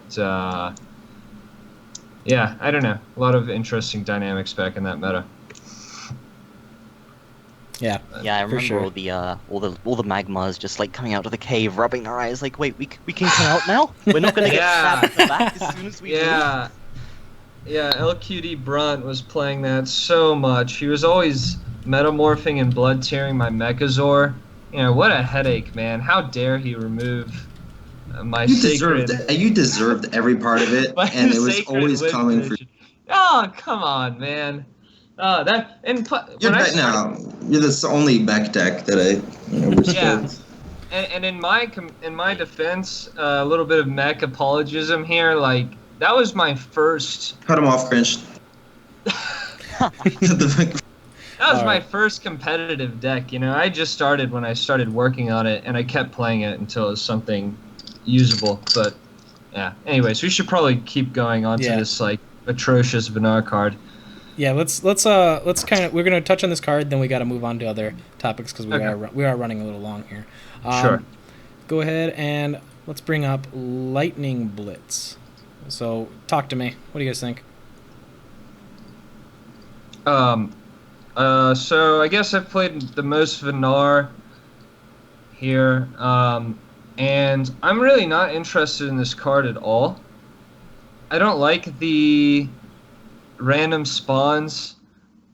To me, if you already have in order to get a lot of value out of this thing, you need to be using it in synergy with Spirit of the Wild, but you already need to have an established board.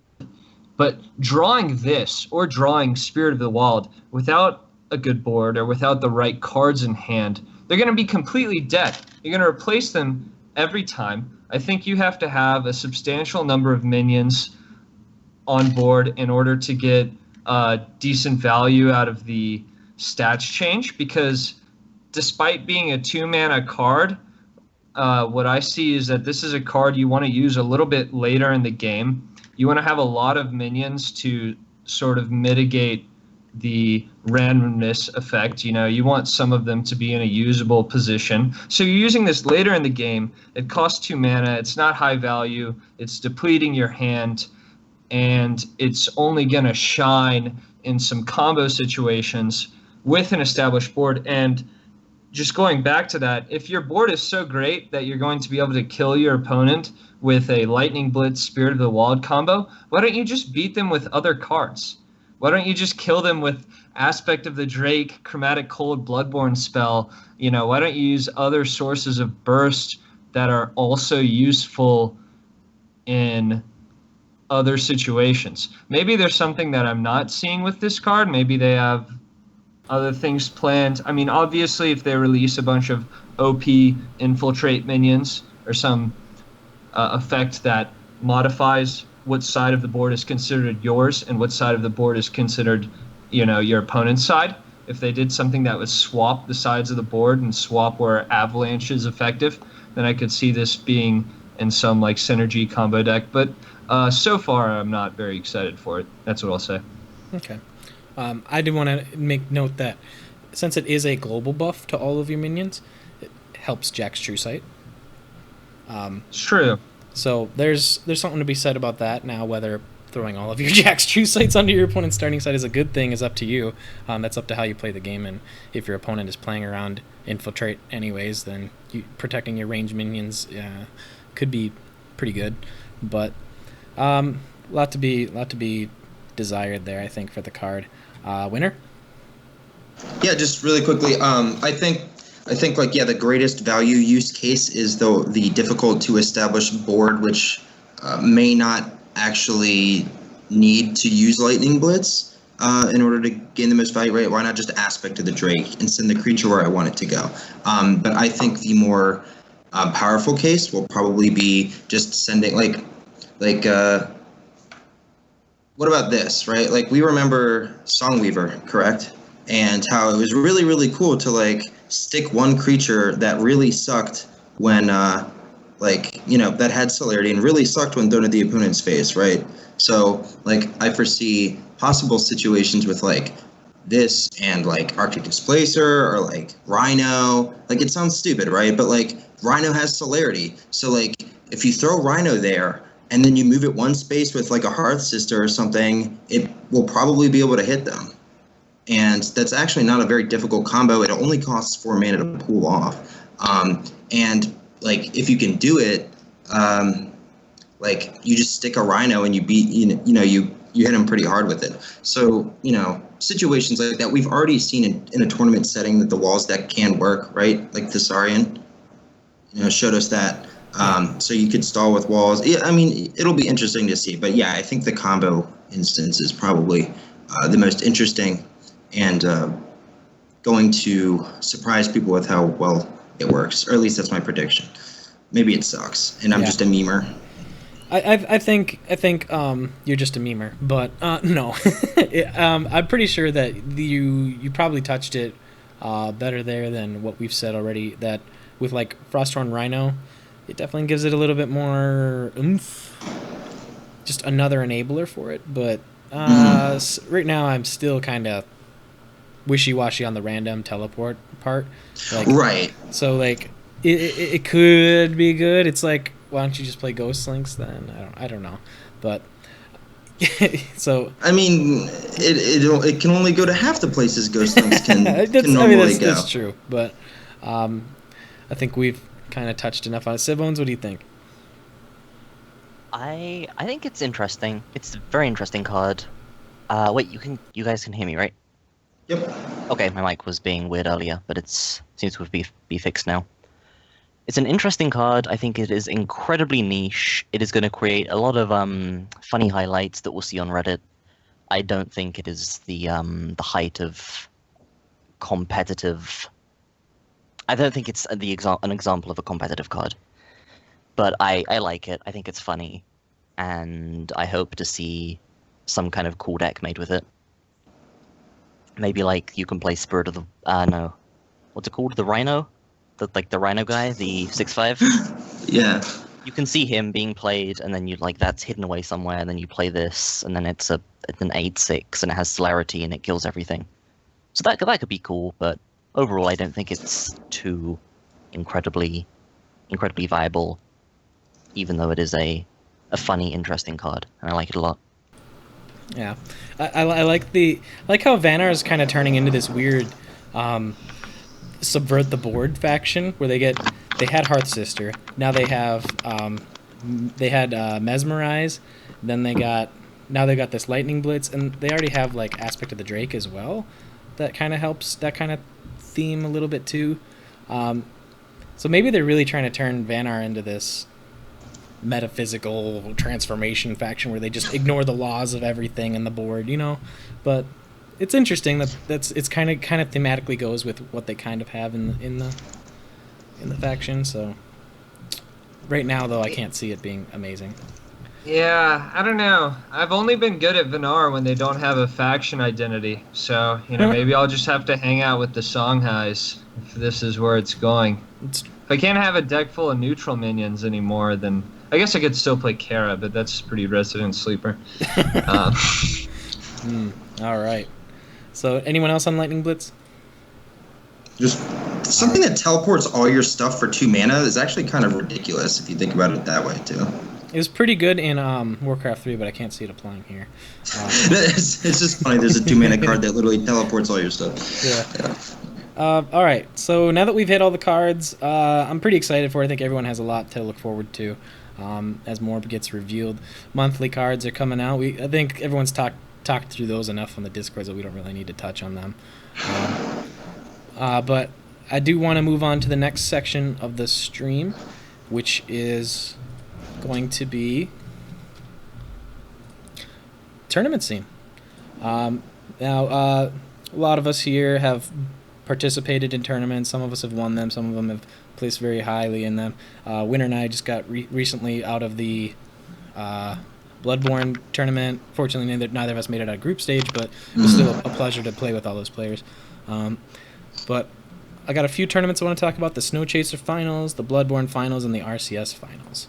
So let's go ahead and talk about the Snow Chaser Finals. The winner was Mazilji. This was a best of 8, right? Sorry, not best of 8. The top 8 players that from the season had earned enough Snow Chaser points to participate. What were you guys' thoughts on that tournament? Let's start with Siblins. Did you watch Snow Chasers or? I watch them intermittently. I'll admit, I often forget they're on, and I just kind of, oh yeah, right, I was supposed to watch that. But I do watch them when I remember, and I just remember seeing lots of Kara in that tournament, I think. But Right. I must admit, like, my memory is hazy for that Snow Chaser. All right, fair enough. Cranky, did you hang around for Yeah, it? no, I was asleep. Oh man, you guys are killing me. Winner. You cast it. I casted it. All right, let's No, I have was a sleeping conversation too. then. I was sleeping. Okay, this was the tournament, guys, where people found out that Cassava wasn't like Brokeback, Imba, and Kara, very, very soundly demolished her in the rounds with Metzelji's and Malvolio's. Those were the 2 decks I remember. Those are the 2 final. They're tempo Kara decks with 3 Spelljammer, 3 Blazehound, 3 Hailstone Prison, bounce your stuff, get wrecked, outvalue you, out tempo you at the same time.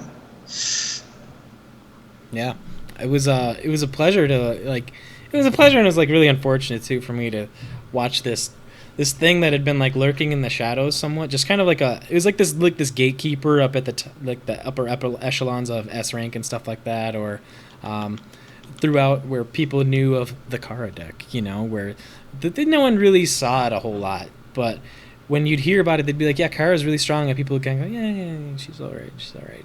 But then, like you said, I remember you talked about how chat at the beginning of the tournament were like, oh my god, nerf Cassava, and by the end they were nerf Kara, and no mention of Cassava was even there. She's pretty fair, actually. It was so vindicating. Yeah, people were during the interview, when do you think, how many weeks until Kara gets nerfed? The same. I don't want to be rude. It's just I think people are a little overdramatic sometimes with the second something appears to be powerful, it's instantly in need of a nerf and overpowered. But we see that a deck with cards that they're not new cards. They've been there, right? Exactly. Took a month or more for people to realize it. Yeah, it took. Oh man. We'll get into the Kara deck that's been going around a little later, but as far as this tournament was concerned, a lot of people went in the group stage it was a conquest tournament, so they came in. It was conquest, right? I'm not misunderstanding, or was it? No, it was unlimited sideboard. Or did they have every limited format? sideboard? Everyone's different. So, I honestly forget. Yeah, I played in some of the earlier Snow Chaser tournaments, and I think they were limited sideboard. Although maybe I know Mir wanted to. Yeah, maybe chat knows. I know Mir wanted to maybe implement sideboard in later rounds of tournament.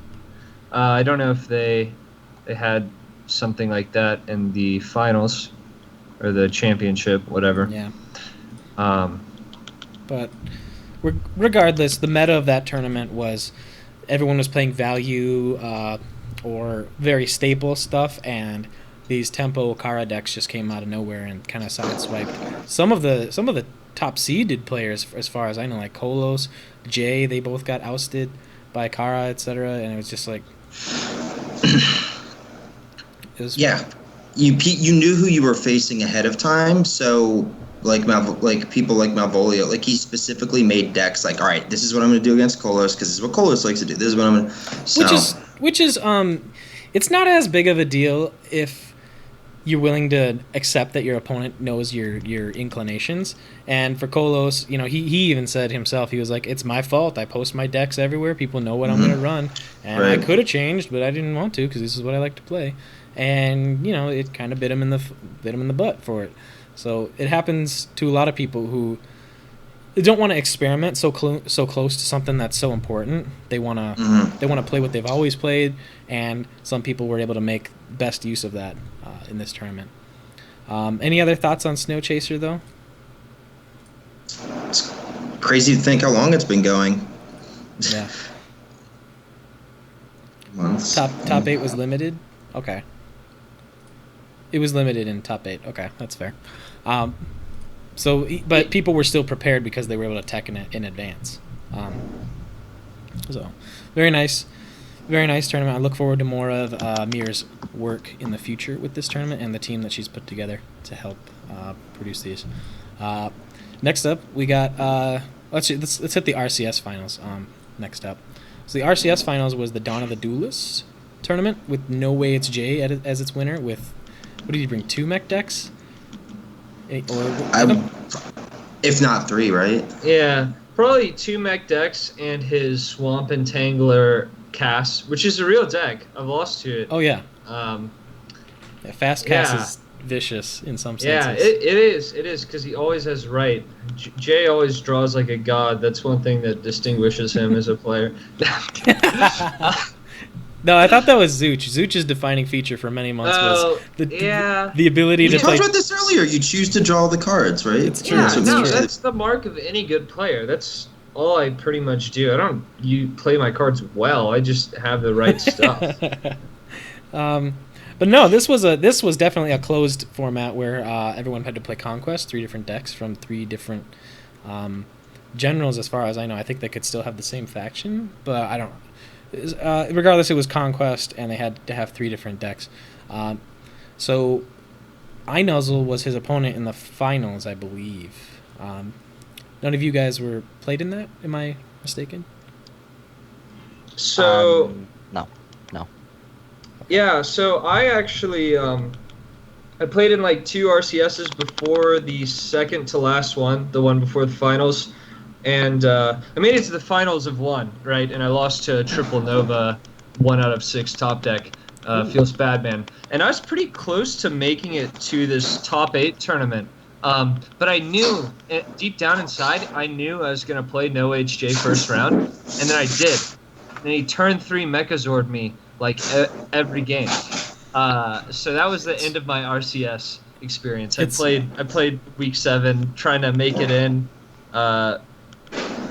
I think I needed to win like 3 rounds and I got a bye or something, but Jay spoiled it for me. So I guess I'm glad he won, or not, because he played next. Do you think it's a certain sense of justice that you abandoned the Mechazor ways only to get ousted by Mechazor? Is this some sort of... Oh, man. Dude, the mech karma. It's some sort of mech karma. When Jay quits mech, what's going to happen to him? Like some really bad He'll become stuff. a better person? Well, we're talking about mech karma though, because Jay mech'd all over me in RCS. You know, so maybe that's my punishment for playing mechs back in March. It's a new conspiracy, not conspiracy. It's a Duelyst urban legend. Why is this cast about mechs every 10 minutes? I'm just messing with. But. No, RCS, so they enforced the Conquest format every week, I believe, right? Everyone had to submit deck lists every week. Yeah. So that made it a much more, some people might argue, fair format, just because people were all required. They couldn't, like, sweep with one deck, right? which kind of attests to the skill, but you end up playing these best of ones sometimes all over the place, and best of ones are never really what you want, because like you only get like one shot with one of your decks, you know, in some cases. It's like, all right, I got a shot at beating his one deck. Oh, it drew like a god.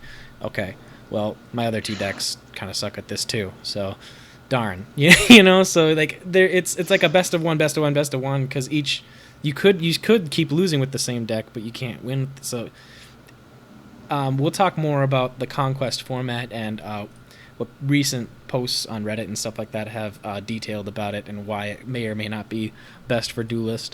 But all in all, the tournament definitely was a consistent one that people were invited to, and I'm glad to see that they kept the point system just like Snow Chaser did, and hopefully the point system is retained, as well as the counterplay points, or whatever, the circuit points, next season. Next up, we have the Bloodborne Finals, which the winner was Thessarian, actually. I got quite a bit to say about this guy. Group stage, this mother bleeping. No. Excellent. Well-deserved by him. I took him to Game 5 both times I played him in group stage, and one time he just like swept my Lilith. He just farmed my Lilith deck after I 2-0'd him at the beginning, and then the next set, I don't even remember. It was a lot of games, but very, very calculated player, very intense, very deserving of the win, I think. But what did you think, winner? You were in group stage as well. Just I didn't play against him, but or you just mean the tournament in general? Your experience in group stage. Oh yeah, I was particularly impressed with the preparation. I was against Wizard, one of my best friends and team member, Good Guy Hopper. GGH in particular impressed me with his preparation and the way he innovated with the decks that he brought. He correctly anticipated the matchups that he'd face in the pod, and I think that there are upsides and downsides to the way that's arranged. Like it's the previous thing, right? Like we were talking like people sniping matchups. I mean, I didn't prepare. I got punished by people who did prepare, right? So, like, it's, in any case, besides that whole thing, I played against a bunch of great people and had a great time. So, yeah. It's funny that you mentioned the prepare thing. I got invited the same week it happened, and it's called Bloodborne Tournament, and it's my fault for not reading closely in the fine print, but I was under the impression that it was a Bloodborne tournament. So where you bring 3 generals and play 2 with the decks. I thought that was the format, and it was actually Center Eye format. So I brought this super anti-Kara Lilith deck that I never would want to play against just about anything else, but I brought it because I thought the format would allow me to play against the Kara players with it, and didn't happen. Got another format, I guess. Yeah, I got punished, Sucks. but Sucks. Gotta read the fine print. Gotta read that fine print. My fault. But yeah, everyone prepared very well, and nobody even played Kara in my bracket. I think Plas did, if I recall, but no one else did. So I was disappointed. But I mean, that's the risk you take trying to snipe people out. Yeah, exactly. But yeah. When it got to the ladder bracket stage, did everyone tune in to not only mine and Winner's Cast, but Envy's and Scientist? They did the group stage. Oh no, I guess we only did the. Okay. You and I did the ladder thing with Latigris. We did the final with Latigris, and then she and Envy and Scientist did the previous part. Yeah. Okay. Yeah. It was so long. Yeah, those 2 days were just like melded together. Mm-hmm. Twilight Zone. But no, I was really impressed that everyone grouped together beforehand. They actually agreed to show everybody their decks, so everyone knew exactly what was in everyone's decks, and I think that helped out the Thessarian more than anybody in the tournament, because when he got matched up against Mazilji, he had ugly. no Tempest to play around. He wasn't scared. He just 8 gravity wells because I know you don't have it. For sure. It was Yeah. it was hilarious. But everyone agreed to it, so that's kind of how it goes in that sense. But definitely well earned and well played by Mazilji, because he even had the bracket reset. Yeah. But it was a lot of fun. The whole format was a lot of fun. I just feel like it got a little drawn out by certain format implications. But what do you guys think? Anything to add? I didn't get any work done that day because I was too busy watching the cast. But yeah, it was a very entertaining cast. I thought Thessarian was a very deserving winner. He always makes some interesting decks. He has sort of an original Thessarian style. He was doing it with Control Vet before the BBS change, and now I play with him using that Walls Vinar on ladder a lot. I thought he was a deserving winner. I was proud of my teammate Wise for playing some phenomenal games with Dervish Vet. If you want to learn Vitruvian, go watch that guy. He's so careful. Yeah, placing. Didn't he place fourth? That's what I kind of have been assuming. Was that his? He's so meticulous. It's like watching a painting unfold or something. Didn't he place third? Because it was Wise versus Mizuji. Okay. In the losers finals. Okay, yeah, I didn't watch that match. I was on and off watching the games throughout the day, but no, pretty much an all-star cast of players. I mean, I don't think I'll go back and watch the VODs, but it was definitely an interesting. It was interesting to see the meta play out the way it did. You saw a lot of Swarm Lilith, like Grinch was onto. Bring the Swarm Lilith to counter the Karas. Kara's there. I'm glad a Fae won. I kind of prefer Fae to Kara, and even though I don't enjoy playing Walls Vinar, guys like Thessarian and Solifid are making it super good, super competitive. Mm-hmm. But yeah, it was just a great tournament. Nothing more for me to add. Sibons, anything to add? I just feel bad for not watching or playing in more tournaments now. You guys are all talking about your experiences, and I'm just thinking, oh yeah, I think I was asleep then. Oh yeah, I think I was out then. Oh geez. So I'm gonna make an effort to enter more of these, or to cast more of these. Sounds good. We talked about Eos Clash. You should talk about that. Everyone out there should consider doing the same. All you viewers, I when you make a name for yourselves. All right. Next up, I do want to talk about more on just tournaments in general. And I think it's fair to press some buttons here with client support. Now, a lot of these tournaments, their length is almost 100% attributed to the fact that there is no client support to these, and there's no reduced turn timer or anything like that. There's no format mode where it auto queues into your opponent. No, it's all done outside of the Duelyst client. Every single bit of exchange, like you barely even message the other player because you're in Discord with them. In this tournament in particular, everyone in group stage was in Discord with each other. So we had to use a resource like Battlefy to do the bracket, and then we had to use Discord to talk to each other, and then we played the games in Duelyst client, and then we went back to Discord and then checked the Battlefy. It's like, why do we have so many damn resources that are not Duelyst? Like, why do we have to use these third-party programs over and over and over? And it really draws out the casting of these tournaments too, because when players don't get the organized push from the system, like, oh, my bracket's ready in game, I just click play the game. You know what I mean? It's my Battlefy thing's ready. Oh, it says I got 10 minutes to wait for that. Well, I'm gonna go to the bathroom. I'm gonna shave. I'm gonna make a sandwich real quick. Come back, and it's a-okay because Battlefy says it. I got 10 minutes to wait to start my match, which is, it's understandable to give players a break in these tournaments, but it kind of ruins the whole flow of the tournament, I feel, and any sort of client-side support that would enforce these timers on a more from game-to-game basis would definitely make these flow a lot better. I don't know. Anybody else have anything to say on that?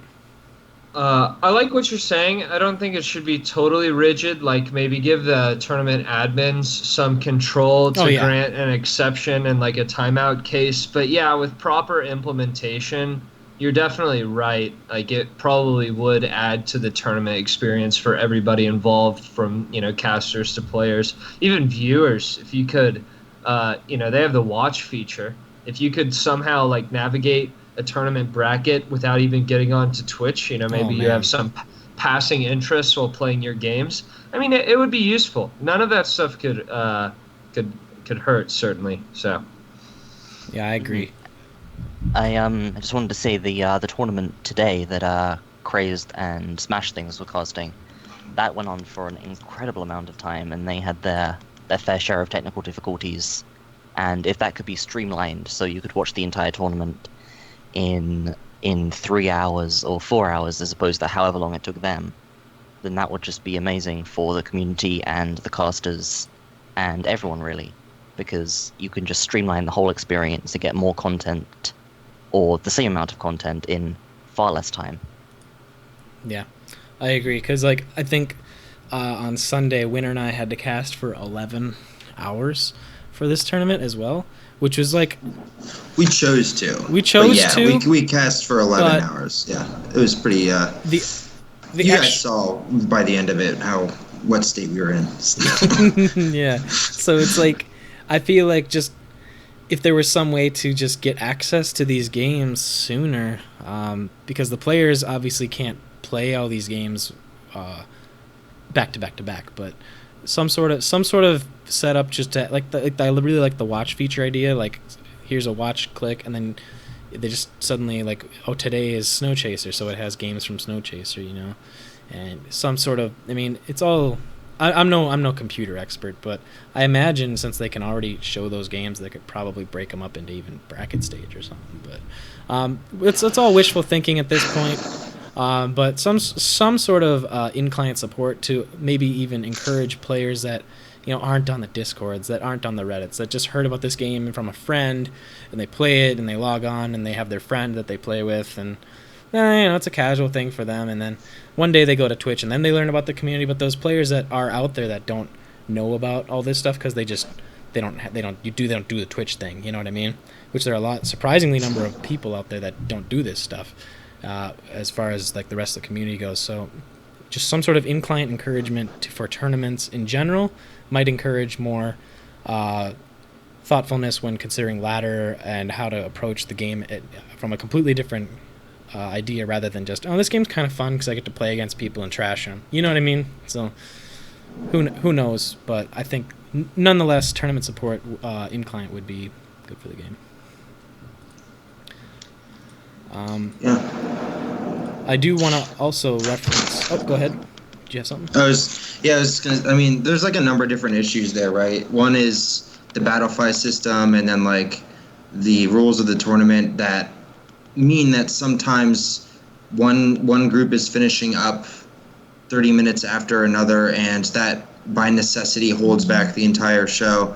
And then there's the other issue of like the in-game support for like watching tournaments and like seeing that they're there. Like in Dota, I really like how you log into Dota and it's like, now playing tournament, like watch this tournament, you know what I mean? Like I never even watched, I never knew who anyone on Twitch was. Like Grinch, blah, blah, blah, like until I started playing in a tournament and I was like, you know what, I'll start streaming the game. So then I started streaming. I'd never even like known that there's like a Twitch community or anything like that. So like if me kind of being, like a bigger streamer now, never even knew that stuff existed, then there's probably hundreds of people out there right now who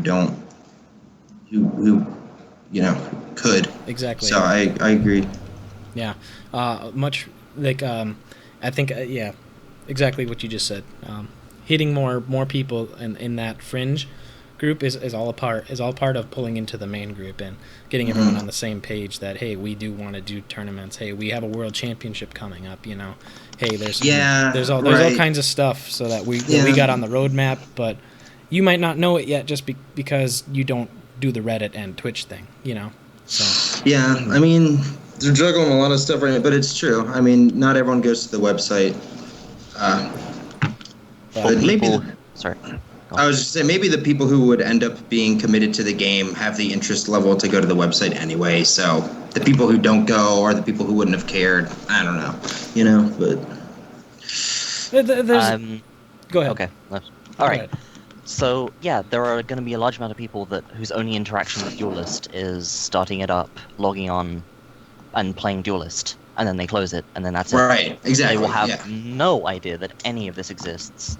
And with Dota and CS:GO and League, you open up the client, and there's something telling you that, like, hey, this tournament's going on. It's really exciting. Click here to Right. watch it, and that just gets so many more people involved. And I think that's even just like the equivalent of a banner ad or something would be a big step up from what we have now, which is pretty much nothing in terms of tournament advertising. Yeah, because like they seem to have that ability to send those hot fix updates or like those hot Exactly. messages where Mhm. like at the top of the page you see the hey, we know we've heard about this, just stay strong or whatever. And Well, Yeah. Here's another point to that though. At the point where like, we're all like learning as casters and content creators or whatever, right? Are we ready to be just like in the client as casters? yeah. You know what I mean? Like, do you think so? Well, I mean, Like, that's a serious. I'm not saying I don't think. Oh, I'm but, not- But Counterplay has to probably think about that too, as well as like, am I ready to be like on the? You know what I mean? well, I mean, there is that standpoint where like you say, Is it polished enough? Yeah. well, is it polished enough? It's more about just letting people know where it is. True. Or that it didn't Yeah. exist. Not necessarily directing you straight to the Twitch cast, but more about to the signups and more about to that. And if they choose to keep allowing Battlefy to handle all that type of information, then linking to the Battlefy page would probably then be they'll the find best that course of stuff on action. their own. Unless they Mhm. wanted to do it themselves, you know what I mean, and make their own web page to handle this type of stuff. I believe that just redirecting to wherever the tournament is being organized could possibly just be the best course of action. Because I agree. if tournaments are always going to be handled via Battlefy, especially these brackets for the Counterplay tournaments themselves, we should definitely just get on that train and make use of the resource that's already there, because people won't mind so much that it's not a Counterplay controlled thing as long as they have access to the information, because the flow of information is directly correlated to the amount of people or the growth of the system itself. No, I agree. Everybody should have access to that information in the client because it's good. It's good for the game. But yeah, I mean, back to the just tournament implementation, things would be a lot smoother. Yeah, if you could arrange, you could have tournament admins and have tournaments. But I mean, interesting discussion. While we're waiting for brackets to do. Your mic just cracked up. What? Oh dear. Oh, I was saying to play devil's advocate to make this more interesting. Like, what if while we're waiting for brackets to catch up, we could like do, little interim shows. Like you see like on the League LCS streams, right? They have little, talk shows and stuff in between when they're waiting for things to happen. Oh yeah, I mean, we could always, I think, as a community, look to improve, like in ways like that as well. While waiting for some of the technical implementation to occur. It's true. It's just that like I think the point got brought up while you and I were casting that last tournament, is that, for example, I streamed all of that from my computer. You know what I mean? Right. Yeah. I handled all of the overlay stuff. I handled all the You're transitional. A boss. I see it. It's like. It's not that I'm like opposed to multiple people handling the same sort of information, like us handing off the cast to another people for another 3 hours. Right. It's the fact that people need to have that same consistent level of polish, and I'm not saying mine's the most polished. I'm just saying that double hands and the viewability is definitely something that needs to be considered when we have an international audience, and not everyone has been fortunate enough to have a partner button to provide quality options. So like maybe. I don't know, Play Duelyst could be hosting these tournaments, but then they have to consider, do they want these people casting on their channel and stuff like that, representing Counterplay. It's just a net ball of where do we go from here after we already have this stuff, but I think the first step would definitely be to get the tournament in client support. Yeah, I agree. Even if you don't have the, even if you're not advertising specific people, and you want There's this to... tournament. It's here. Go check it out. Yeah, Hot right. mechs being played in your area. Click here now, and then you get taken to the tournament page. Jay's prismatic face flashes on the screen. Yeah. Is the community ready for that? I don't know. No, that's. But I think we've talked about that enough, and we can all agree that just anything would probably be better than what we have right now. So. Anything is better than nothing. And we can always go from there. But moving on, as far as tournament format in particular, Conquest seems to be like the most favored format, right? You just hear it everywhere, and it's definitely going to be the one that's enforced in these Counterplay tournaments, like the Opens and all that stuff. We just got all the information from Mitch Hellinger, who does a lot of work for the tournament organization from Counterplay. Very appreciate his work, but it's definitely... In the future, we're looking at Conquest for these big Opens, these big top 8 player tournaments or whatever they are. It looks like Conquest is the favored format as far as that goes. What do you guys think? There was a recent post by iNuzzle saying that Conquest is a crutch for lack of depth in deck building, which means that if there isn't as much depth in decks to make 3 different... Like, you could make 3 different decks, but you wouldn't want to in some sense. You'd want to just keep playing this deck and then sideboard out cards. But with only the X amount of viable cards that we have right now, there's not a whole lot of play, and it makes the tournament meta kind of stale if you only allow one deck. So restricting use of faction and enforcing use of other factions is almost like short-term gain for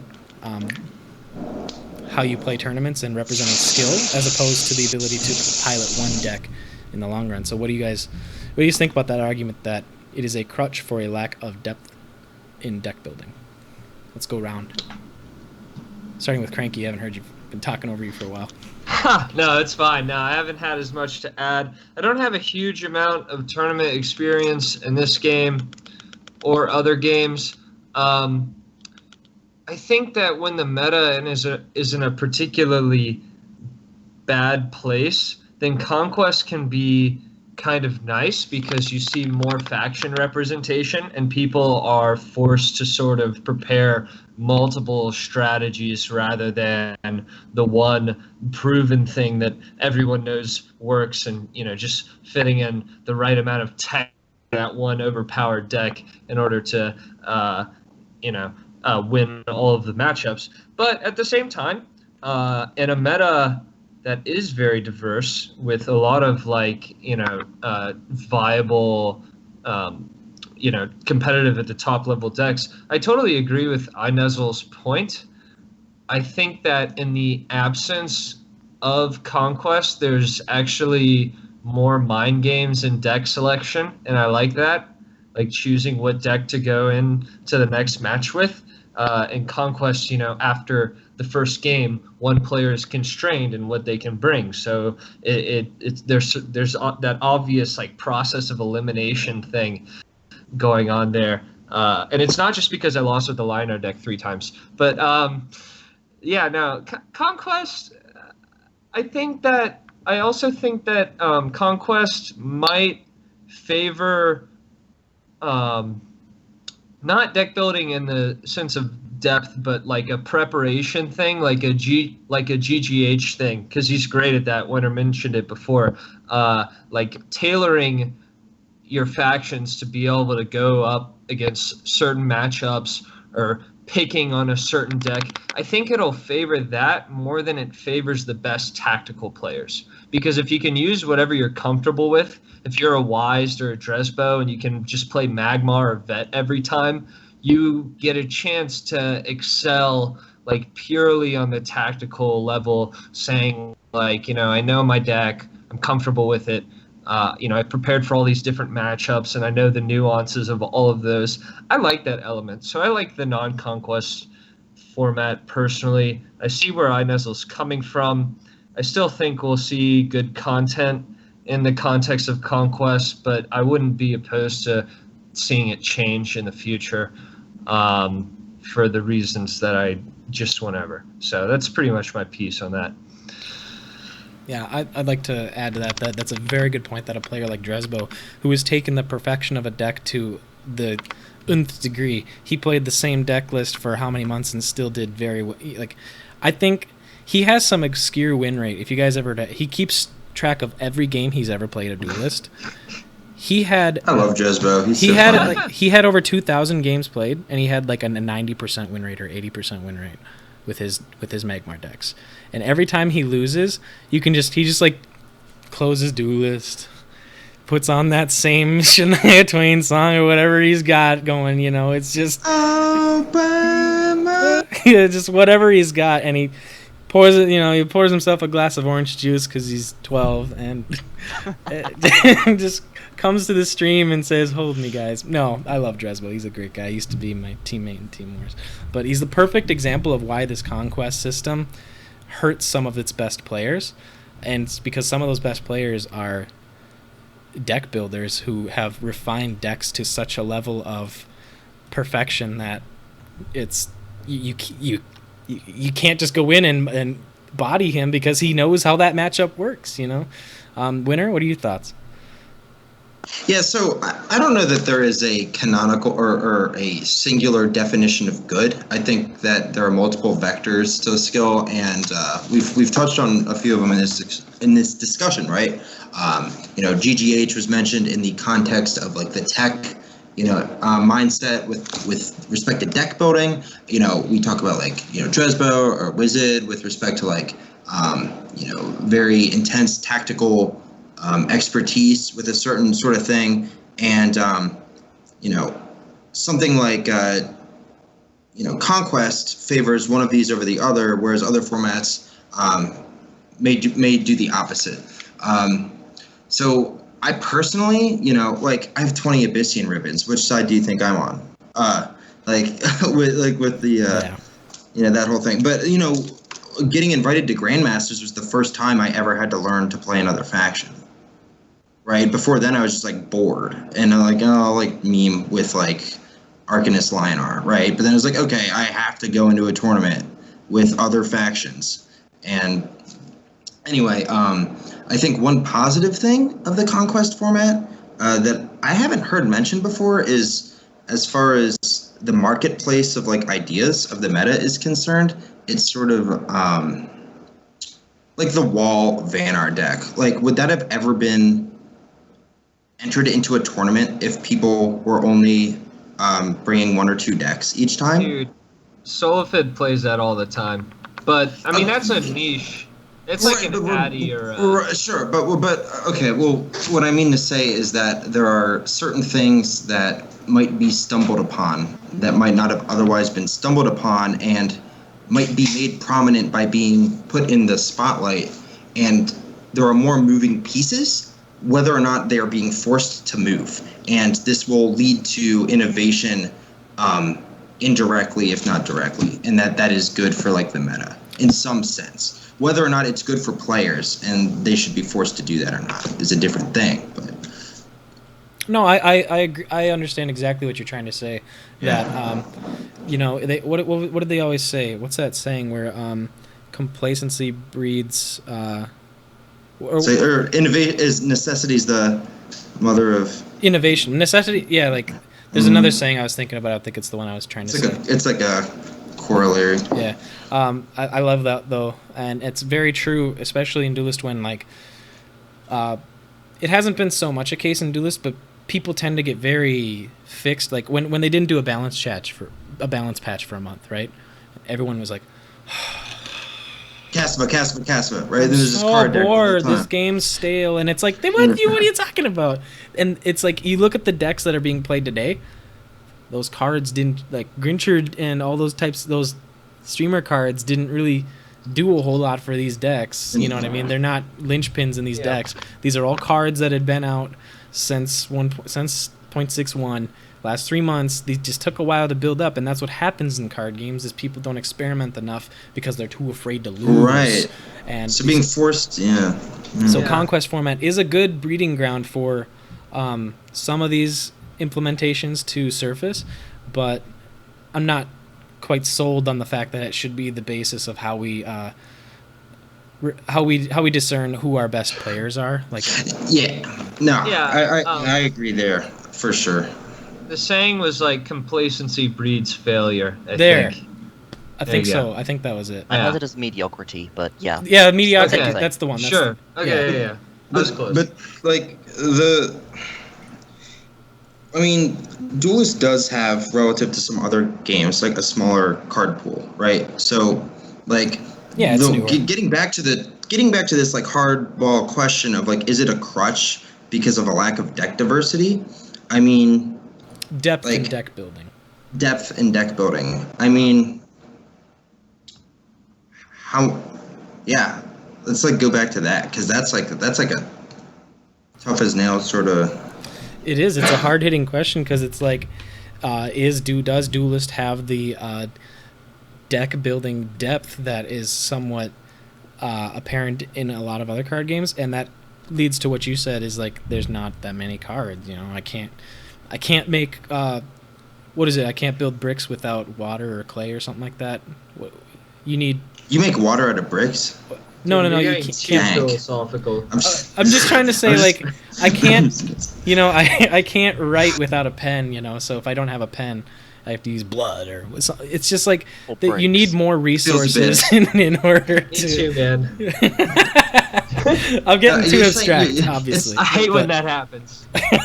but it's like Wow. the more we think about it, the more it does come down to the card pool, but it also has a lot to do with keeping people on their toes as well, and keeping them instant gratified is what I think is coming down to, like, because when balance changes don't happen, people lose interest, and they're so used to getting instant gratification at the end of every month with new cards and balance changes. PogChamp, you know, what silly faction will be nerfed this time? And that wasn't Counterplay saying hey, we're going to do this every month. That's because they were like, oh crap, this is broken, let's fix it. You know, it was like, oh crap, it's a development process, and now that they've ironed out some of the biggest offenders of this type of thing, we're looking at a game that can be played all the time.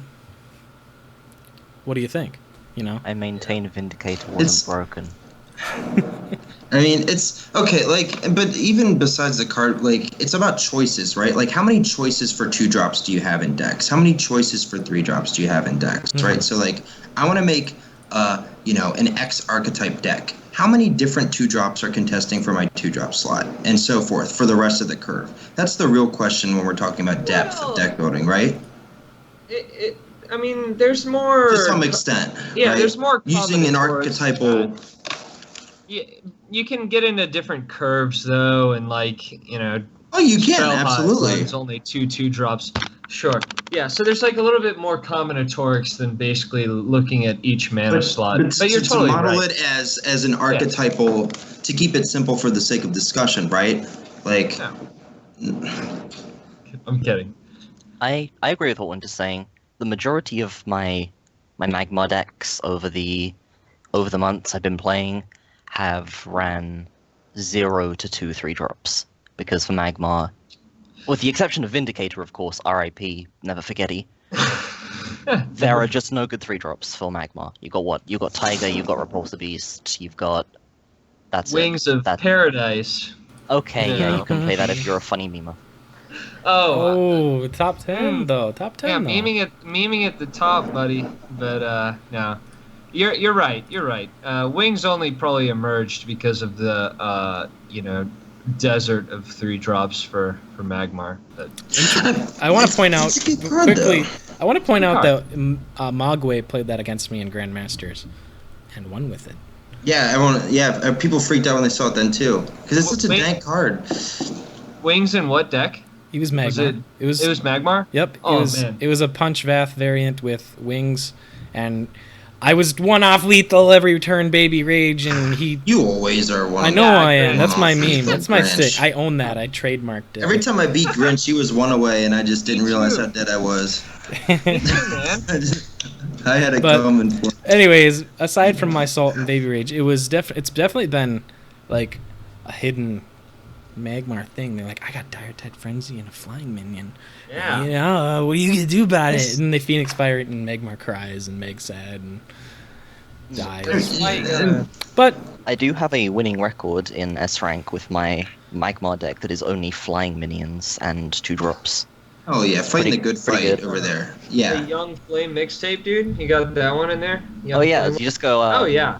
You Oh, play Cranky with the flint. Yeah, but so there are Yu-Gi-Oh! always these cards Paradise. which are Great. right under the surface, right, just waiting to be utilized. And I think it is more the um, the constraints of people's like adherence to preconceived wisdom about the way they ought to use cards and build decks that linearizes the meta more so than the actual viability of the cards that are used. And we are consistently shown this time and time again, right? Like when like Young Flamewing, that can be a dank card. Like Wings of Paradise can be a super dank card. But like we forget this, right? And like Pandora, right? Like cards like this that are coming in and out. Pandora's, I think, like always been. Maybe that's not the best example, right? But there are sleeper cards, and I think if people played around more rather than just being like, all right, nope, my 4-drop's got to do this because this is what 4-drops do, and started saying, do 4-drops actually have to do that? Yeah. You know, Which is Yeah. exactly, and that's a very nice comparison to how people often deck build. They're taught a process or they learn a process that says, well, in order to win games, I gotta do this on this and this, and I gotta look out for this and this and this, and then if my card doesn't do this, I should do this, and then if that doesn't, if A plus B is not C, then I don't know how to play Duelyst. Right. So when people they just say F the chalkboard and kick it down, and they start scribbling on the walls instead and play young mixtapes and stuff like that and end up winning. They Right. realize, oh, you know what? Maybe it's just like my choices and not really the cards that I'm playing. It's the choices that I make with these cards. And, like, for example, rather than running forward and playing a 4-drop right next to them because I'm supposed to on turn 2, I play it over there and they can't touch it. And you're just like, oh, what do I do? So there's all kinds of play styles that breed deck building choices, and that hasn't really taken a whole lot of hold in Duelyst because what's being shown is kind of limited to the streamers that we have available and the replays that you watch, you know what I mean? So like I myself, I try to play a lot of stuff, but I tend to go back to the same old things a lot of the time, and that happens with a lot. It's true of a lot of streamers that we tend to have some favorites. we're people. We're talking and chatting. Of course, we're gonna go by doing if familiar people things. Yeah. If you always know what you always knew, you never learn anything new, or something like that. Is that how it goes? Right. Some sort of silly phrase. But and I think traveling into the unknown in deck space takes effort, right? It takes some trial and error. You don't just happen upon a new archetype, right? And people that play card games are competitive. They want to win. I want to win. So it's easy. It is easy to fall back on what's known. I take a long time to change decks and to shift from what I'm playing from one thing to another thing. It's hard. And I'm a player that I try to play something like a little bit unique, even if it's a well-known archetype. I try and put my own cranky twist on it. But there always is a lot of unexplored deck space. I know Winter was very vindicated when Cast was revealed to not be the only relevant top tier thing. And on that note, I love that Lilith was so prevalent in Bloodborne, because I was saying for a little while before that Lilith was like a sleeper tier 2 deck. Lilith is still good. People don't realize it because they're too busy playing Cast, but everybody's really unprepared for them. And you saw it a lot to counter the Karas. And I think, if you're some player that's trying to better yourself right now watching this stream, one of the primary motivations for me trying to play something a little bit unique is maybe not necessarily trying to make something more optimal, but trying to have some more information than my opponent. If my opponent's playing a very known deck and I'm very conscious of what's in the meta, then I have better accuracy in anticipating their plays and expecting, certain cards, knowing what to play around than they do. And when I used to catch people off guard with Displacer or other techs that I've incorporated into my decks, they weren't prepared for that. It give me the ladder wins. It can work in tournaments if people don't know your tournament deck. That's kind of why I don't share deck lists as liberally as I used to. But yeah, the information game is definitely not one to be underestimated. So that's my thing on innovation. Always good to be a little bit unexpected. All right. So we've kind of gone on a very nice tangent. I've enjoyed the philosophy that we've brought to this discussion about innovation and all that kind of stuff. I think we all are okay with Conquest for now, but we would rather see something a little more refined in the distant future, something a little bit more refined, something more duelisty and not so. I guess other Hearthstone, I guess, is what I'd like to say. I just don't want Conquest to be the be-all, end-all of every tournament. Yeah. For whatever reason, I don't know why. Different formats along the way to the end goal. If the end goal happens to be Conquest, sure. But I don't want to play Conquest 30 times to get to play Conquest. You know what I mean? Like that's what I'd really like to see is just different play styles throughout the entire phase. If it has to be Conquest at the end because that's what they want, so be it, but just don't make me play Conquest every day, every month, kind of thing. So I'm looking forward to the resurgence of the Magmar only format. That's the only true test of skill in this game. The last time that happened, Starhorn didn't hurt anybody and he just danced around them and then they threw him into the wolves, if you read the lore. Get memed on. But we're gonna move on from this topic and try to cover up some of these other topics because we are running at about 2 hours and 30 minutes now, and I want to get some of your thoughts on these. The meta, perception of the meta. It seems that we're all very knowledgeable about the meta because we all play in S-Rank. We all play top, and we've seen a lot of people. We've watched tournaments and stuff like that. So, would you want to just everyone go around and see are you okay with what the meta is now, or would you rather and that's completely natural response is to say no, Lilith isn't top, or whatever it is. Just let it out. What would you want the meta to involve more of, or do you think that the meta being so diverse right now on the ladder is that okay? Let's go around. Start with Sibbones. For the meta right now, I would like more Fae, more Saj, less Cassiva, less Kara, and then I'd be happy. But just playing against Cassiva and Kara, and I guess spell high every game just gets a bit old. And I do genuinely enjoy playing against Fae as long as it's not mech. And I think Saj is pretty neat, and if Saj was good, I'd be happy. It's true. There are a few generals who really don't shine at all as we know it. I think there's a fair few of them that would definitely do the ladder some good if they were more viable. Just to see something different and to lose to something different would be nice, or to beat something different would be nice. But I think overall every faction has a place in the ladder, so I feel like that's okay. Generals is something else. Cranky? I forget who I think it might have been Fate. No, it was Protohype. Protohype used to say that faction diversity is one of the most overrated elements of a good meta, and in some sense I agree with him, but I actually am also a big sucker for faction diversity myself. I think the game needs to be dynamic. I think the better player, the more thoughtful player winning most of the time is another sign of a good meta. I think the meta right now is okay. There's definitely some breathing room for innovation. I mean, Solifid just took S1 with his Walsvenar deck that he's played all season, running Pandora and all sorts of different stuff. I think that's great.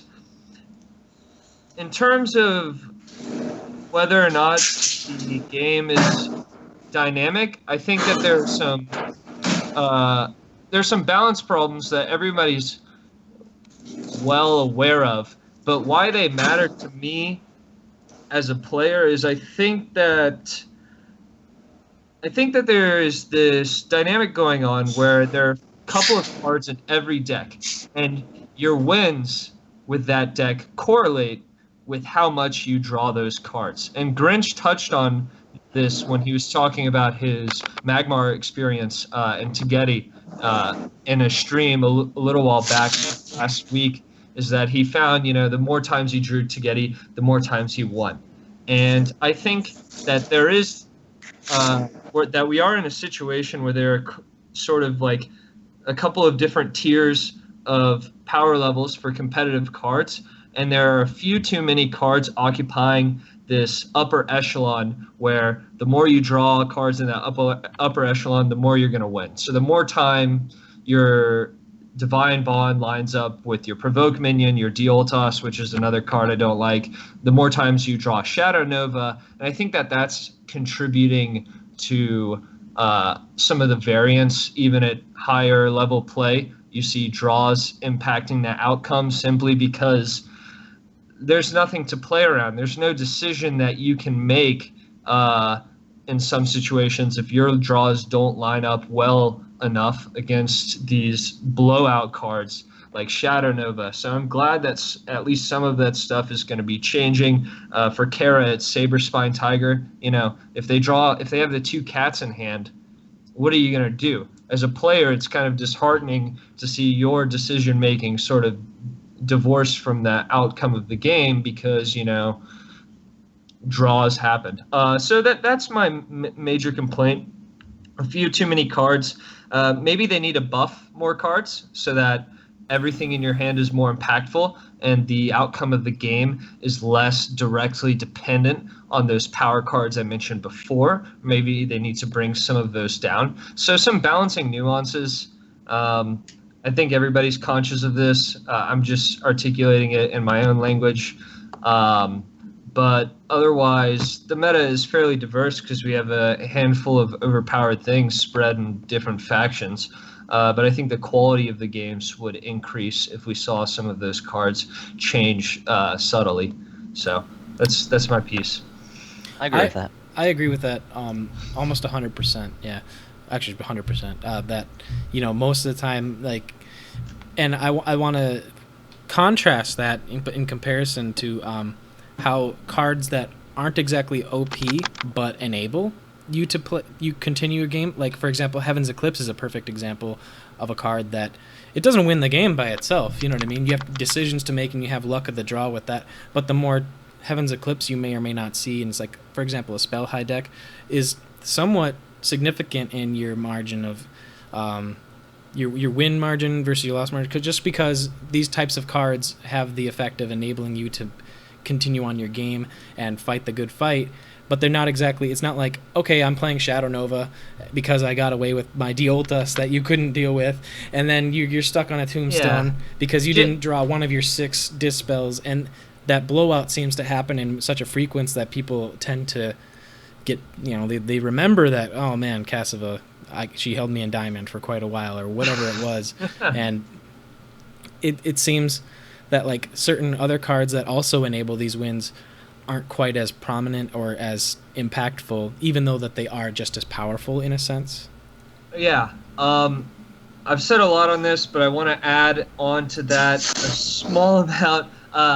So, like, the one thing that I think is better, like, the one reason I think a card like Heaven's Eclipse is better, even though it might correlate with your wins, because as a spell high, you want to see 1 or 2, is that you don't necessarily want to see 3. I think it's context dependent of when Heaven's Eclipse is useful. Exactly. If you have a full hand because of Twin Strike or Jammer or Vortex, whatever, Heaven's Eclipse isn't going to always win you the game. And that was one of my complaints about old Tuskboar. I thought it was too good during all phases of the game.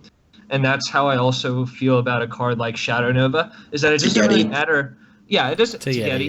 Yeah, Tegeti, absolutely. The cards that I think are most toxic are cards for which it doesn't really matter when you draw them or what the board state is. Playing them is almost always a good play. That's how I felt about Dr. Boom and Hearthstone. I think that's like the making of a toxic card. And these are cards with really high power level. So I'm not talking about First Wish, which is also generally like a playable thing. I'm talking about things that will swing the game to your favor, regardless of what the board looks like. Right. And Tegedi may not be quite as power. It definitely is a powerful card, and you may win the more you draw it, as long as you aren't suddenly getting blasted for a bunch of damage and then I play a Tegedi and they just can ignore it, So like it's definitely on that same wavelength that this card is powerful because my opponent may or may not have an answer to it, and then it may just blow them out every time. Like, they lost their board or that. But it's like it has that same function of 1 Tegedi, 2 Tegedi, 3 Tegedi, 4, and pretty soon you're just, I can't deal with all these cards, and it happens to be this card that they drew on the this 39 card deck, and they drew 3 of them, and you're just like, I can't do anything about that, So like the power level of that card is definitely something that needs, not that card in particular, maybe just like how other cards work against that card, or how factions respond to that card naturally or whatever, but it does feel like the more you see these blowout cards, the more your opponent has little to do against them. I absolutely agree Tegedi is too strong, and I think she needs to be taken down a bit. Though I would like to see, some other Magmar cards made slightly stronger to compensate for that. But I'm sick of just, okay, open up, I'm going to make a Magmar deck, type in 4 Tegedi, click, click, click, 4 Eggmorph, 3 Eggmorph, and 3 Earthsphere, and then, okay, well, those are 9 4-drops already. It's not a decision, it's just something you do every time. Mm-hmm. Yeah. I mean, there is an expansion coming, right? Of course. I mean, but yeah, I think all of us who've played it, that's true. And all of us who've played a ton, I guess what overall we're trying to convey is that I would rather my opponent wasn't able to blow out my entire strategy just because I couldn't deal with 3 copies of a card that happens on turn 2. No, you guys have made a lot of reasonable arguments that in a lot of cases I agree with, like certain aspects of, but like I don't know, like when you're going against Magmar and you're Abyssian, right? You hold a lore because it's the only way you're responding to Tegedi in a reasonable way, right? You can shroud it. You can shroud it, right? So you can shroud it, you can lure it, you can run away with it, right? So there's a number of different things that you can do. And like, let's say that you don't draw any of the cards required to do any of them, and they play 2 Tegedis in a row. You're going to lose, right? And there's nothing you can do about it, right? But on average, right, like there's a strategy that you're trying to achieve with the deck, and like you're building the deck so that like tactically it can respond to the like situations that might arise. And like at a certain point, like against Kara, she might have 2 tigers. You can't do anything about that. There's literally nothing you can do about like 2 tigers in Kara. Maybe that's too strong, right? That's a different question. But like strategically, like if you're not the deck that can kill her before she can kill you with the 2 tigers, you play you don't take damage. Like you take as little damage as possible, such that she has as little a chance as blowing you out of the water as possible. Like Nova isn't a card that when drawn at any point in the game is just completely play it, because it's a 7-mana card and you might die before you play it. You have to build a deck to be able to get you to Nova. Not saying Nova isn't toxic, but like it's not as simple as like you drew the Nova you want. Like if you have a Nova in your opening hand, do you keep it or not? Some decks keep the Nova, others don't. Some players with the same deck might keep the Nova and others won't, because they just play for value, or maybe they play more aggressively, and it depends, right? And like I'm not sure that problem's even solved. So like, but I think the main thrust of your guys' argument, though, that like there shouldn't be cards that like when played just instantly win you the game. But I don't know if there are. I think Tegedi's like kind of stupid and needs to be nerfed. But like, I think Tegedi's like kind of that card. But like, other than maybe Tegedi, we should have had that card on our list of cards today. But I think we're touching on it enough that we don't need to open up a whole But like, you Magmar guys hate when we perfect protect with the Blood Moons and you don't have Plasma Storm in your deck. Put Plasma Storm in your deck. I have Plasma Just put Storm Plasma in Storm my in deck. your deck. All right. So No, but we're the going off. all I was trying to say was simply that, like, statistically, your win-loss percentage is going to reflect not the time where they got lucky and drew triple Nova or triple Tagetti. It's going to reflect how you built your deck, how you, like, strategically aimed to pilot that deck, and how you tactically, like, responded to the situations you're presented with. Well, more so than the feel super bad moments where they drew the 3 things and God bless because you can't do shit. But, like, that just sticks in your head more so than, like, is the likely or average occurrence. Well, the problem is that the biggest offenders of this are decks like the Nova deck, who also run three of another card that's, oh god, I can't do anything about it. Like Duelyst, for example. Then they have, oh god, Zenrui. But that's another deck slot that is now taken up to counter a deck slot that everyone is already running anyways. It's like, why do these decks need to have such high power? Since we're on the topic 4-drops, when the game has 9 mana, and Yeah. True. What? Like, really? I've never gotten the game to go that long, so I'm just saying. Yeah, I'm just saying that these the game is almost decided. In most cases, I think it's reasonable to assume that most games are decided by 5 mana or 6 mana. I don't think there's definitely a good percentage of them that have reveal swaps on it. But I would definitely feel like Gauntlet is a very perfect example of this, and Ladder is also a good perpetrator of this. I feel like I win or lose a game by 5 or 6 mana. Okay. I think that 5 mana. Yeah, Duelyst is supposed to be a super fast game, so I don't know whether or not, like, when is the Duelyst game supposed to be decided by? Where it's like, no, it's too soon that it's decided this early. I don't actually know because I don't. I think, like, the whole, like, why do they have Duelyst, all these strong minions? That was why everyone was saying Cassiva OP, and then Kara was like, lol, JK. I just played Blazehound and played 2 mana to delete it. Like, where's your 4-drop now, nerd? You know what I mean? Like, so, like, these are the sorts of things that revolve around, like. So, yeah, no, Winner, I think that you brought in, like, a great, like, sort of qualifying statement to the thing that we were saying before, right? You said you agreed with the main thrust, but there are these other elements. Sure, with a card like Nova, they have to get to the 7 mana. They have to see multiple copies after, surviving to that point in the game. But in terms of these, like, binary sort of do or die situations that you can see, like, oh, do I have the lure for Tagetti?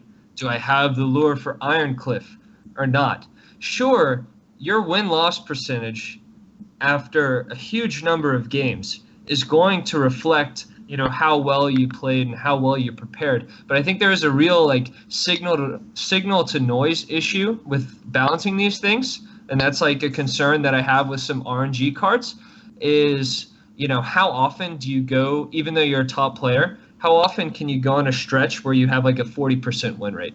Can that happen to you if you get unlucky enough, given the current state of balance in a game? Because, you just never have the answer for these binary answer or die situations. I think people exaggerate how much the game is like that, but there is something of that tone in Duelyst today. It's a question that needs to be asked. Absolutely, right?